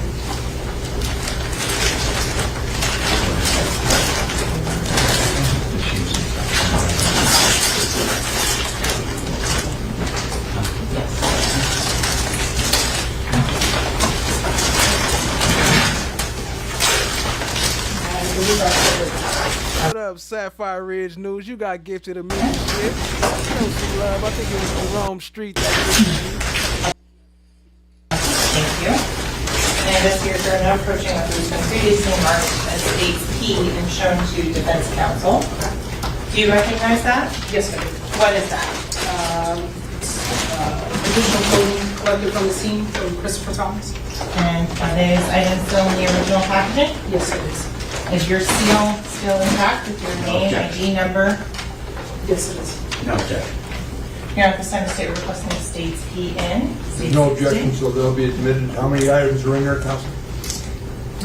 It's 2 black socks and 1 boxers.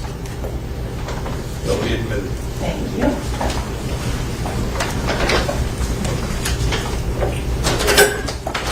You can over as composite, is that right? Yes, Your Honor. States P will be marked as a composite of 3 items. And so once you collect the clothes, you indicated that you document them via photographs. That is correct. So I'm going to approach now with what's been previously shown to defense counsel and has been marked as States Composite H of 1 USB and photographs for you to review. I'm going to show you the USB first. Investigator, you do recognize that USB drive? Yes, I do. How do you recognize that USB drive? It has my initials on the back. And is that fairly and accurately depict the photos that you took when processing and documenting the clothing and shoes of the victims in this case? Yes, it is. And the photographs here, are they fairly and accurately depict the same photographs that are on that USB drive? Yes, it does. Here at this time, the state is requesting a State's Composite Q in. No objection. Again, on the same representation that we have not looked at the USB, but as long as the state represents that it's nothing but those photographs, we have no objection. That's the state's representation? Yes, sir. Thank you. No State's objection. Q will be marked as State 17. Will be admitted. Thank you. And permission to publish, Your Honor? Yes. How many photographs you said? That I can tell you in just a moment.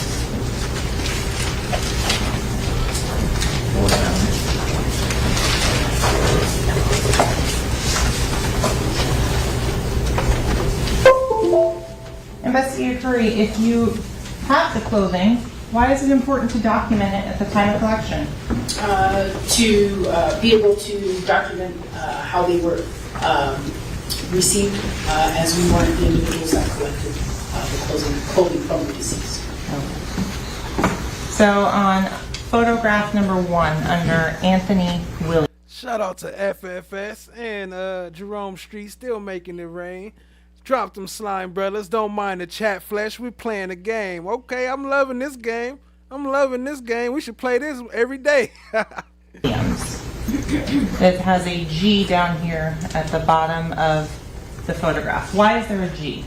It depicts the item letter that's assigned to the items. Do you go through and assign a letter to each item that you're looking at? Yes, each item that's collected receives a letter. Jam my black as gold and said flesh can't keep up. You right. I gotta catch up now. There's more popping up. Let me get on it. Y'all drop them slime brothers, go crazy. So going through on item G, and I believe there are 50 photographs, Your Honor, to answer your prior question. Why do you take photographs of each side of these shoes? To accurately depict the entire item from various angles. Okay. Again on item G. Moving on to item H. What? Shout out to Jerome Street, VP, Precious 2 Sweets, L1915, Yellow Butterfly, y'all got gifted memberships. True Story got gifted. Lauren D, Tina Smith, Big Low, Britta, and MB, y'all got gifted memberships from Jerome Street. Y'all show them some love. In terms of, is that the same that's been previously admitted into evidence, the black pants that we looked at first? Yes, it is. The contents of the pockets, why do you photograph it as such? To be able to document what items are within the pockets, because they may not be visible Okay. as they are. And now what are we looking at on item H? What view? So the back side and the rear side of the jeans. So this is still marked as item number, or letter H. Yes. What items were found inside item H? These were the items that were derived from the black jeans. Okay. Were those items collected and cataloged? Yes. Okay. With regards to the amount of currency that you're seeing right here, how much is that?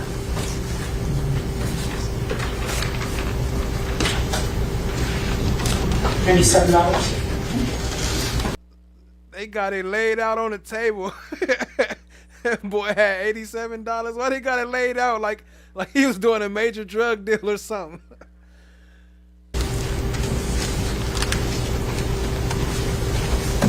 Counsel has been previously marked as states R.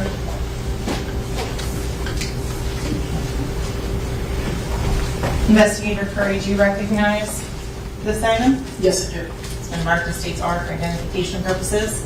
What is that? It's a currency bag filled with the currency from the item each that was identified. And is it in the same, potentially same condition as being collected it on the day of processing? Yes, it is. Is it sealed with your name and ID still? Yes, it is. Is it verified by another individual as to the amount of the currency? Yes, it is. Here at this time, the state would request to move states R in. Is there any objection? No, sir. It'll be admitted. Next series, what is that? States R will be marked states 18. Thank you.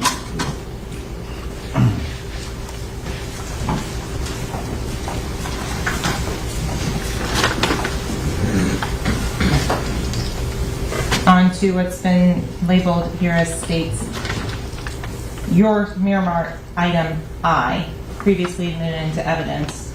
Hey, I'm gonna pull you off the screen, Jerome. I don't want to have you up there next to these dirty draws. Appreciate you though. Y'all show them some love for the gifted memberships. The boxers and the 2 socks. That is correct. Is this how you found them? Yes. Do you do any of the cutting of them when you receive them? No, I do not. Do you know who does? General Trigger warning. Shit. medical staff.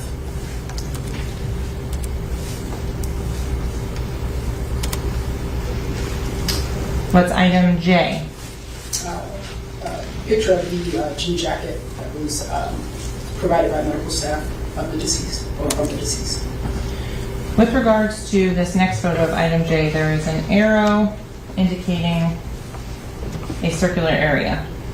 Are you able to tell the ladies and gentlemen of the jury if that is or is not a distressed portion of the jacket or is some sort of bullet defect? Based on my experience in training, it appears to be something similar to. FFS said, forget that. I'm coming back for my crown. I'm coming back for the #1 stream sponsor. I see you, family. I got you. I see you in the building. Y'all show FFS some love with another 10 gifted. Did I read them? PD Broker, The Saga Reveals, Silver Girl, Dean Thomas, Cindy Porter, Blue Dream, Scott Salmon, Will 420. Y'all got gifted a membership. Wood Rummer 81, El Uma Naughty. Y'all got gifted a membership. Y'all show FFS some love and say thank you for the memberships. Drop some FFS and Slime Brellas all in the chat. Appreciate you, family. Going crazy, making it rain up in here. I still keep forgetting to bring my Lil Wayne. I got a Lil Wayne clip. I might have to play it at the end. Okay. With regards to the arrows, is that where you're putting those on there? That is correct. Moving on to the back of item J, is that how it looked when you collected it? That is correct. Based on your training and experience as a crime scene investigator, does the appearance of blood change over time as it's stored in evidence? That is correct. That's still the same jacket that we have in evidence? That is correct. Again, item J with the 2 arrows that you have on there? That is correct. Those 2 areas of interest that you identified? Yes. That would be the right front, the right left, excuse me, the right left side. Front. Okay, all right. Where are your police reports? This time, say what I like to tender. Stacey did with 30 and into. Hi guys, how is everybody? It's Denied.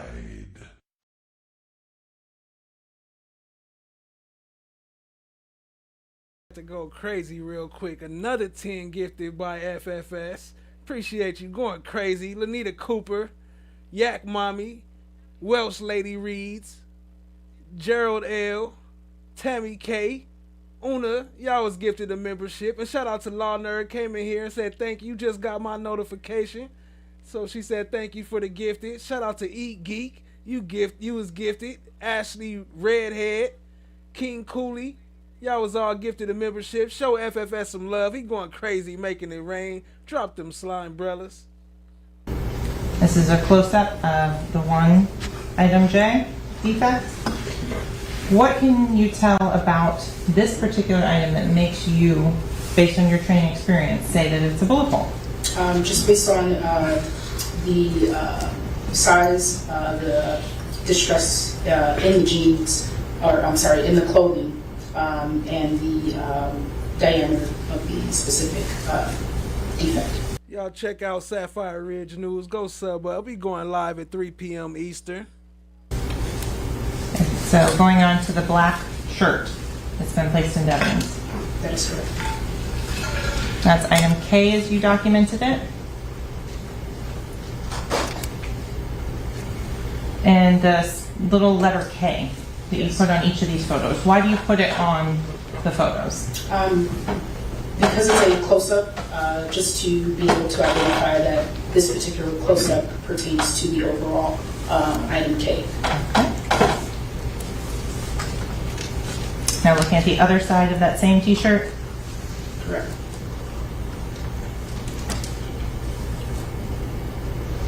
Again, how can you tell, or what based on your training experience will tell you that this is a bullet defect? Based on the perforation inside the clothing itself, to include the diameter of the defect as well. Okay.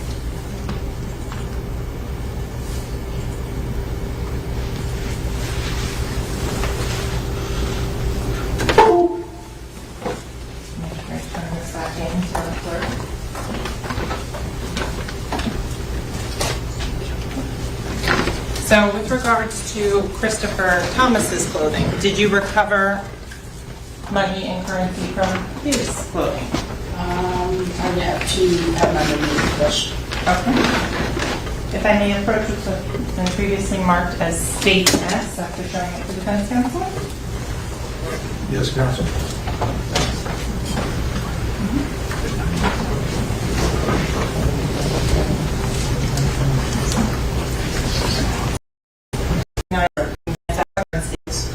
You understand the state requesting of States S in? No objection. No objection. It'll be admitted. States S will be marked States 19.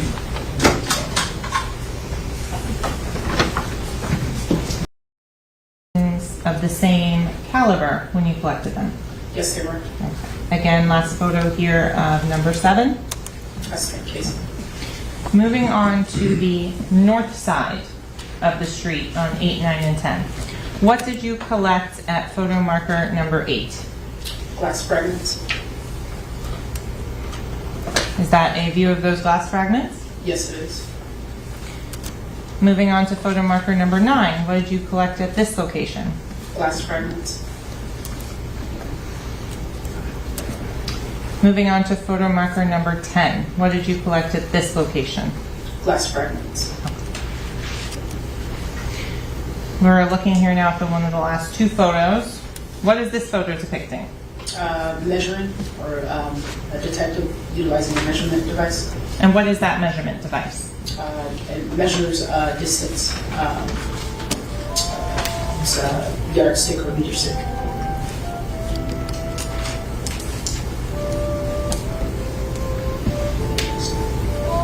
So I'm going to go through now with those items that were collected.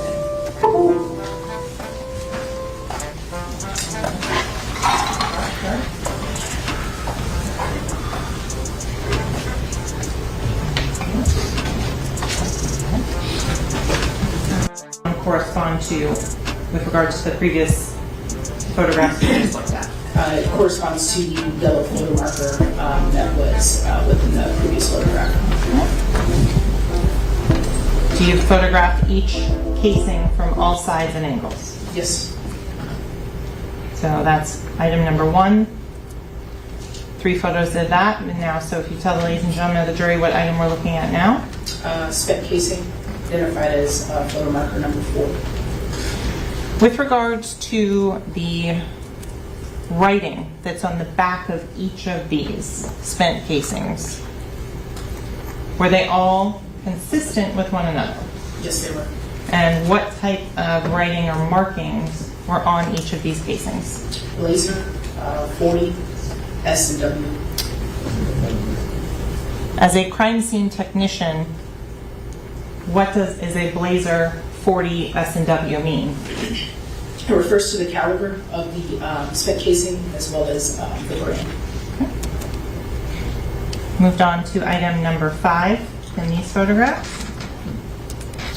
Spent casing. Were there more than one item at photo marker number 5? Yes, there was. Moving on to photo marker number 6. Spent casing.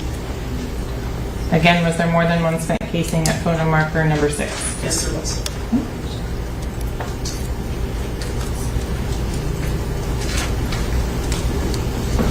Moving on to photo marker number 7. What are you documenting in these photos? Spent casing. Moving on to photo marker number 2. What are you documenting in these photos? Glass fragments. Photo marker.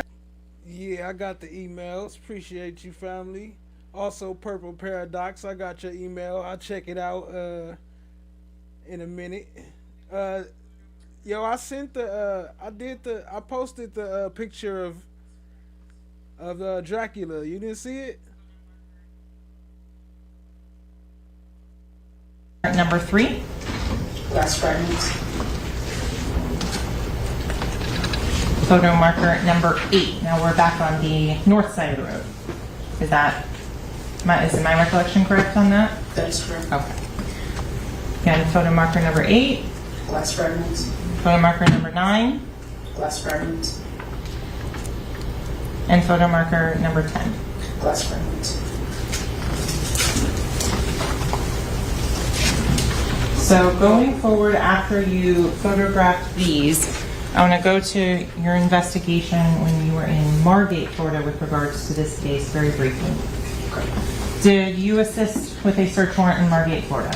Yes, I did. Did you collect any evidence there? Yes, I did. Were any firearms collected? No. With regards to that specific location in Margate, do you remember where it was? Yes. And where was that? Don't remember the specific address, but it was near University. Looking at it, is there anything that would refresh your recollection as to this specific address? Referring to my report. Counsel, do you need to? No, I haven't. Thank you. Okay. So just read the first paragraph silently to yourself and let me know when your memory has been sufficiently refreshed.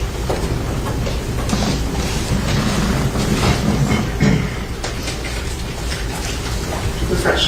Okay, and so what was the address of that? 5700 Toscana Place, apartment 307. While you were at that residence, did you make contact with any individuals? Not to my recollection. Okay. The search warrant and the photographs that were taken at that, you said there was no firearms recovered? Correct. Was there a storage unit key that was recovered? I would have to refer to my report. Would that refresh your recollection? Yes. Okay.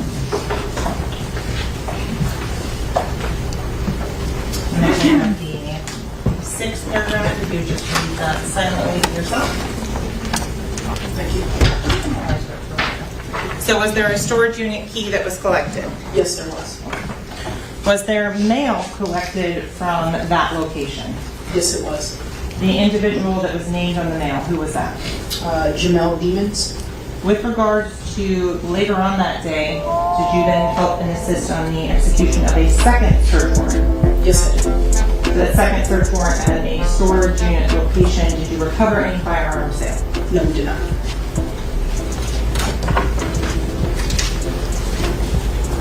Just a moment to complete the search.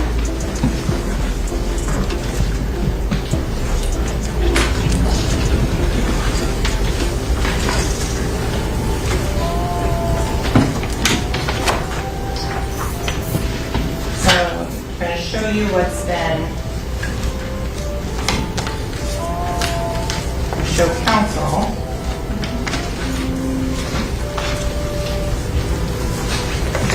What's been marked as state Z.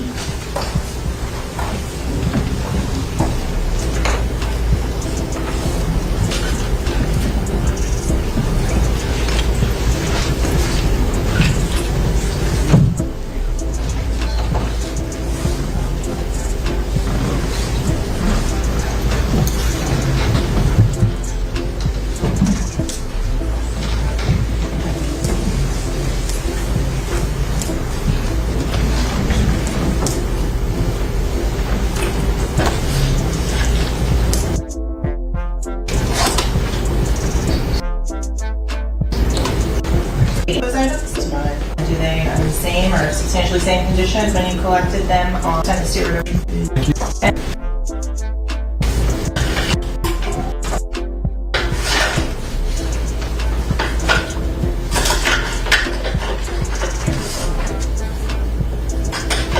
And could you please tell the ladies and gentlemen of the jury what the items are? A clear bottle cap, grabber leaf packaging with a black straw inside, and Florida identification card for Anthony Williams. And where were those items found? Found at the hospital, retrieved from the hospital. The items there, they're in the same condition? Yes, they are.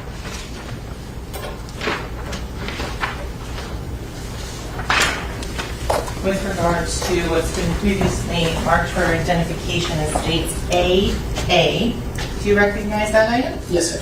What is that? A impact filter from the spent casings found at US 27. And how do you recognize that? With my markings, my writing, as well as my badge number and the date on the seal. And is that in the same? Shout out to the Rain Wars. I appreciate y'all, family. That's much love, much love. I definitely appreciate it, family. Jerome said, FFS, you got it tonight. I beat you last time. $100 is my limit. Top stream sponsors. I appreciate y'all, family. Now I'm going to have to make an animation for FFS. We got Jerome, though. Appreciate you, family.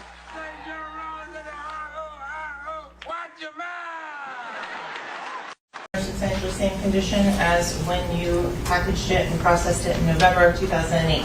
Yes. You're at the Senate State requesting states AA and estates 26. No objection? No, no, sir.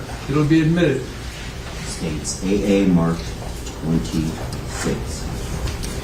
So, Investigator Curry, with regards to suspect narcotics, if they are found, are those collected? Yes, they are. Did you collect any suspect narcotics in this case?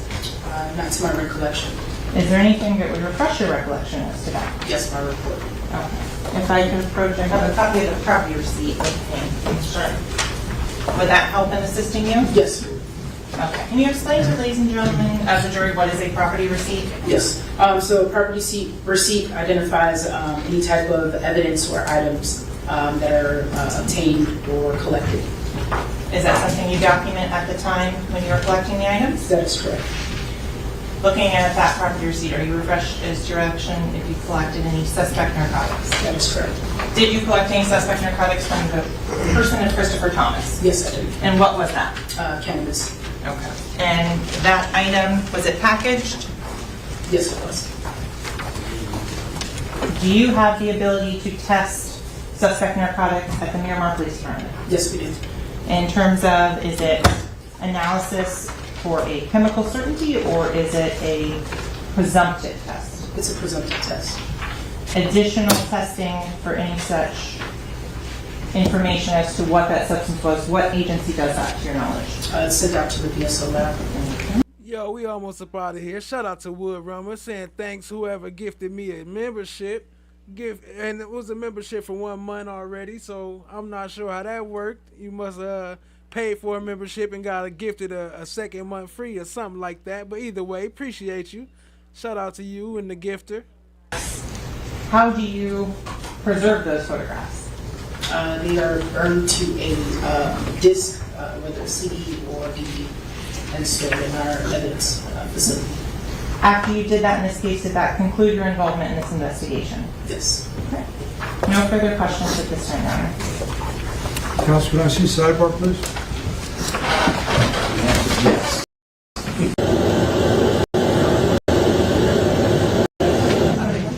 Ladies and gentlemen, excuse me one second.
New face will represent the state to prosecute the South Florida rapper's upcoming retrial. Assistant State Attorney Alexandra Buckley will now take the role of lead prosecutor. And she's no stranger to trying high-profile cases in Broward County. She was on the same prosecution team.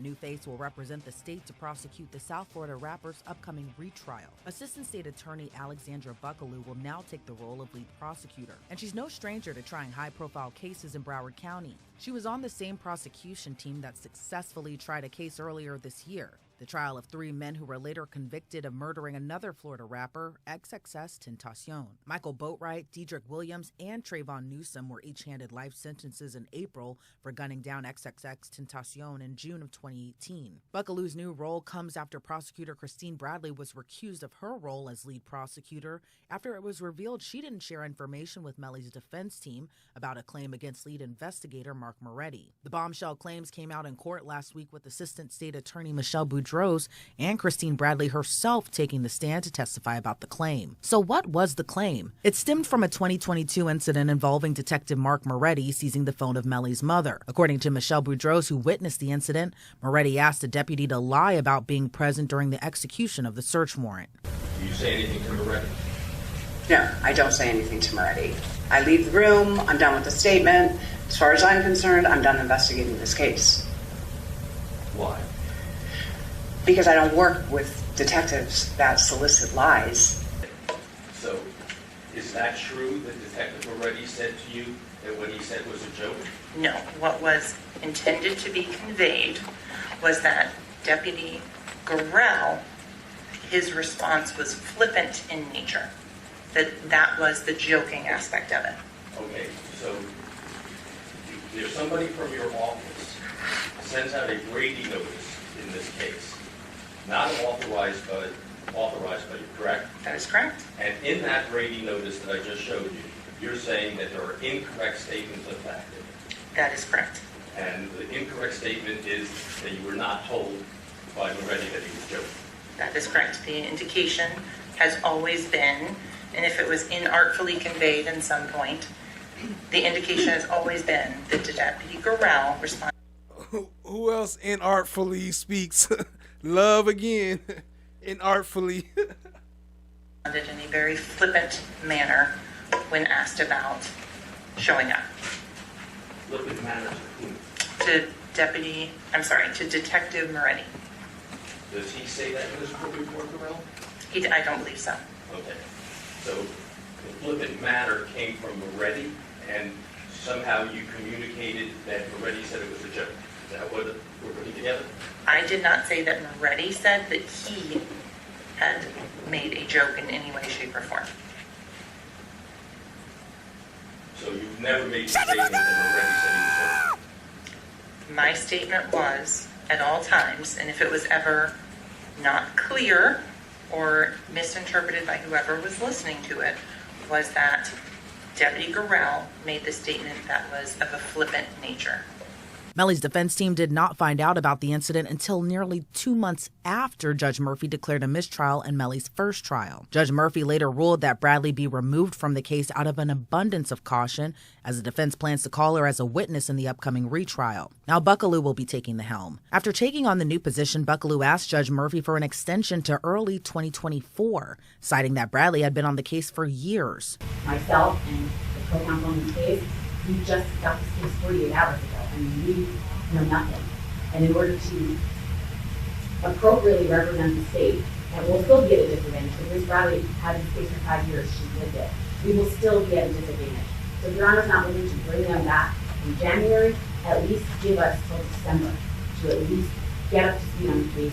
But the judge decided the trial will push through, with the plan to begin questioning potential jurors in the retrial nearly 3 days after Buckaloo and new counsel took over the case. Rapper YNW MELLY, whose real name is Jamel Dimmons, faces a possible death sentence if convicted of murdering his childhood friends and music collaborators Anthony Williams, a.k.a. YNW Sack Chaser, and Christopher Thomas Jr., a.k.a. YNW Juvie. The two were killed after leaving a recording studio session back in October 2018. The state claims Melly is the trigger man, and the rapper used co-defendant YNW Bortland, whose real name is Cortland Henry, to stage the kill. Your Honor, I believe, based on your body language, with your arms crossed and a scowl on your face, looking at us like we did something wrong, should be much more. This is really serious. This is so serious. Why do you think we're all here? You indicated here that counsel for the defendant believes that there is probable cause that the witnesses under subpoena. Yo, YP, I can't pull them up together because it's gonna make the stream freeze if I upload a new picture. I gotta upload it before I start the stream, or else it skips. But appreciate you though, family. I'll do it on the next one though. We're gonna have some more coming up. I'll have it ready next time.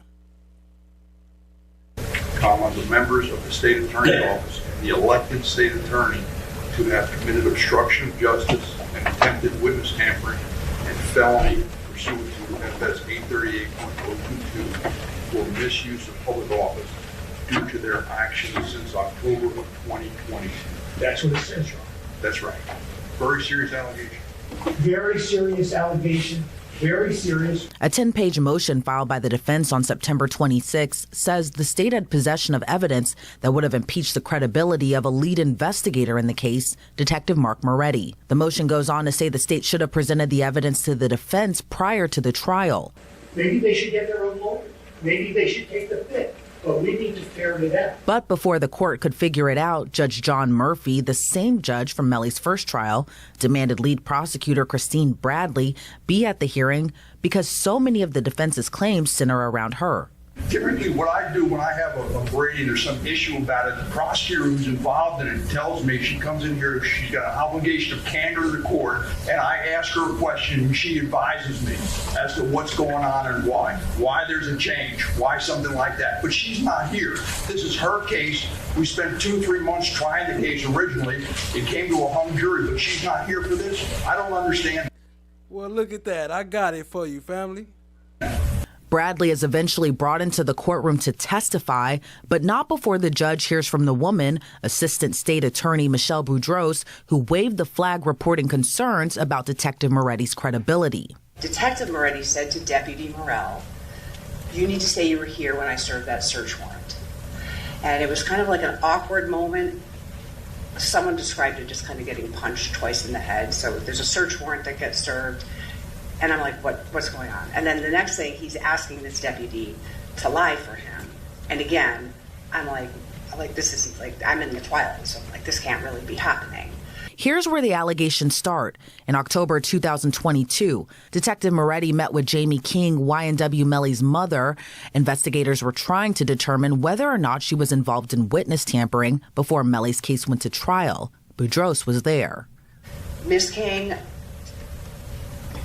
reached into her purse, and she was fumbling with her phone. Did you know what she was doing?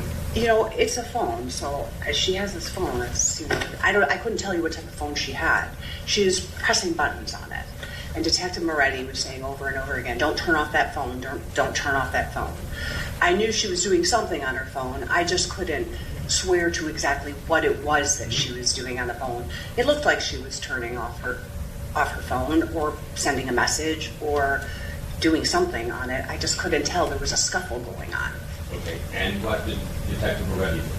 Detective Moretti physically took the phone from her. Boudreaux testified that after Jamie King and her attorney left the conference room, Boudreaux says she later overheard Detective Moretti showing a willingness to lie about the phone seizure. Do you say anything to Moretti? No, I don't say anything to Moretti. I leave the room, I'm done with the statement. As far as I'm concerned, I'm done investigating this case. Why? Because I don't work with detectives that solicit lies.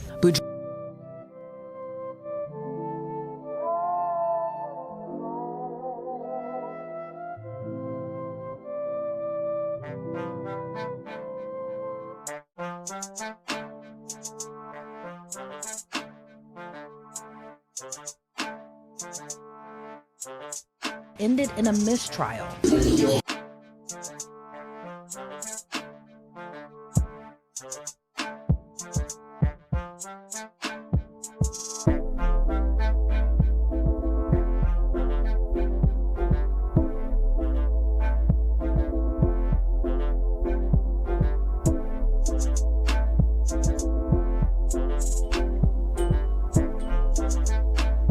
Quick like, let me lower this a little bit. Appreciate y'all being here, family. I gotta make a new outro since we moving on, but you know, shout out to No One with the Beat coming right on time. Let me do a quick roll call. Shout out to Sapphire Ridge News. Y'all go check them out. Going live at 3 p.m. tomorrow. Shout out to YP Com Chick. She came through with the Dracula post. Yo, shout out to No One with the music. Shout out to Jerome Street, one of the top stream sponsors. Appreciate you, family. Shout out to FFS, the top stream sponsor. Appreciate you, family. Much love, much love. Y'all show some love to FFS on the way out. And Jerome Street, drop them some slime brothers. Shout out to Becky Einhorn, YP Com Chick. Let me see, I'm seeing doubles. Shout out to Chan My Black is Golden, Cha Diggy, Sapphire Ridge News, Brooklyn. Shout out to Brooklyn, FFS, Jerome Street. I'm seeing doubles. Wood Rummer, Law Nerd. All right. I'm seeing doubles. Seeing doubles. Law Nerd Amber. Appreciate y'all. Shout out to everybody who was gifting the membership. Shout out to all the new members. Shout out to everyone who subscribed. I appreciate it. Shout out to everybody who hit the like button. It definitely helped. And I appreciate y'all. And until next time, family, we up out of here. Much love, much love, much love. Stay fresh, stay blessed. Peace out. Go sub up to No One, new instrumental.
in this community. YNW MELLY. Double homicide case. Yes. Cameras in the courtroom. Are you following that case closely? Yeah, that case is amazing. You know, they're on break for this week, so they really haven't done anything. In the beginning of the case, it was looking good for Melly. You know, he has an outstanding legal team, particularly this black man. His name escapes me, unfortunately. I need to put some respect on his name because he is doing an excellent job representing Melly. And he was scoring a lot of wins against the prosecution in the beginning. But this case is going to take weeks. And as the days have gone on, you see the prosecutor's case building. And it was looking very good for Melly in the beginning, but now the tables are starting to turn. The forensics evidence is coming in fast, and it all points to some foul play. They've got video footage of Melly getting in the car, and the forensics is saying, yeah, you know, these shots came from the back of the car where Melly appeared to be sitting. And this evidence is not like he said, she said evidence. This evidence is scientific, and no one can really argue with it. You know, they were talking about the bullet holes that were in the car. You know, you'll remember that Go sub up to Righteous Beats. And Bortland's Reggie Righteous was attacked from the right side via a drive-by, and that's how the two gentlemen, Juvie and Stacks, were killed. Sacks. But if you look at the bullet holes, they will tell you that that's not how it happened, because the bullet holes are in such a shape to where the bullets entered cleanly, you know, just a straight spiral, which indicates that the gun was not moving. There was only one bullet hole that had like a key-shaped form, which lets you know that the gun was moving, and that moving of the gun imparted movement on the round, and the round started to tumble. And when it was tumbling, it hit the car, and you see that tumbling motion formed on the panel of the car. All of the other bullets, they do not have that shape. They enter in cleanly, which means, according to the forensics, that the gun was not moving. The gun was stationary. Well, a gun is going to be stationary if you're just standing outside the car shooting at the car. The gun is not going to be stationary in some drive-by where both cars are moving, as Bortland was kind of saying. They have evidence to show, you know, the blood splatter, how the shots that killed the two gentlemen occurred within the car because of how the blood was released from the bodies. There was blood on the ceilings from the front passenger's, from his cranium. The only way, according to the forensics experts, that the blood could have been on the ceiling would have been for the bullet to come from the backside of his head. It would not have come Lady from Justice is shots blind. that were coming Everybody can hear. from right to left. They have examined the bodies through autopsies. They've shown the bullets that killed these two gentlemen versus the bullet wounds, the bullet holes that didn't. Those bodies have bullets within them that were clearly imparted once the bodies were already deceased, right? These are things that little Melly, when he was 18 or 19, allegedly committing these crimes, he's not necessarily gonna know that, you know, when you shoot a person and they're alive, they're gonna bleed, but if you shoot the same person and they're dead, they're not gonna bleed. So if you're shooting a dead body, it's gonna show that the body was already dead. They have evidence of the car door, Melly's car door, being opened when one of the shots came from right to left, which means that Melly had gotten out of the car and the angle of the bullet that hit the door proved that the door was open. So Melly got out of the car and left the car door open and then walked around, according to the forensics, and shot up the car. I guess he should have closed the car, but again, he's not gonna know that. He's not gonna think about that type of thing if he's trying to tell the story that these people died in a drive-by. You know, bullets show that Melly should have been hit himself, right? Melly should have had wounds himself. He was fine. He was fine, and Bortland, the driver, were fine. So the forensics is not adding up. The phone, which shows, you know, all of the GPS tracking, it's got some very damaging evidence in there. It shows that it was his phone. The witnesses are not coming through, you know. It's kind of funny. They interviewed Melly's girlfriend's mother. And I see this all the time with people when I would cross-examine them. They want to avoid answering certain questions. Well, Melly's girlfriend's mom, she didn't want to answer any question. And she was just always, you know, I can't remember. You know, did you talk to so-and-so on this date? I can't remember. What is your telephone number? I can't remember. What's your daughter's telephone number? I can't remember, right? That does not come along, that doesn't really rest well with the jury.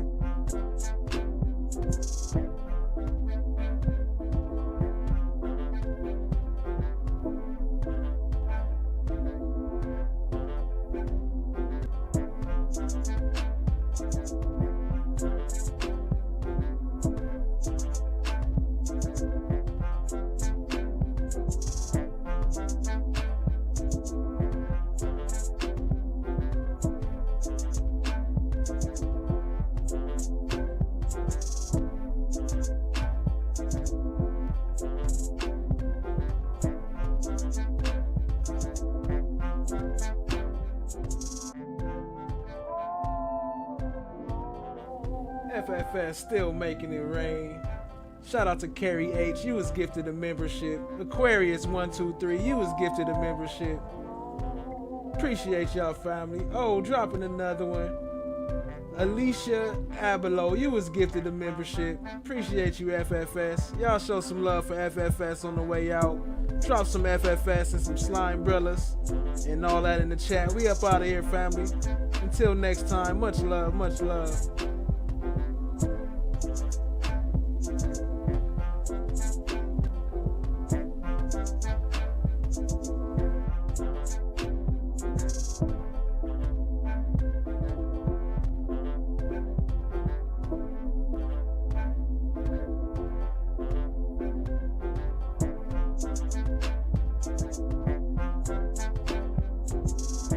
Brooklyn said, let me get in there too. Drop a slime umbrella for Brooklyn. Let's go. Let's go, Brandon got gifted. Appreciate you, family. And Mango Gelato got gifted from FFS. Still making it rain. They say you can't close shop yet. We still rocking and rolling, family. Just vibing out.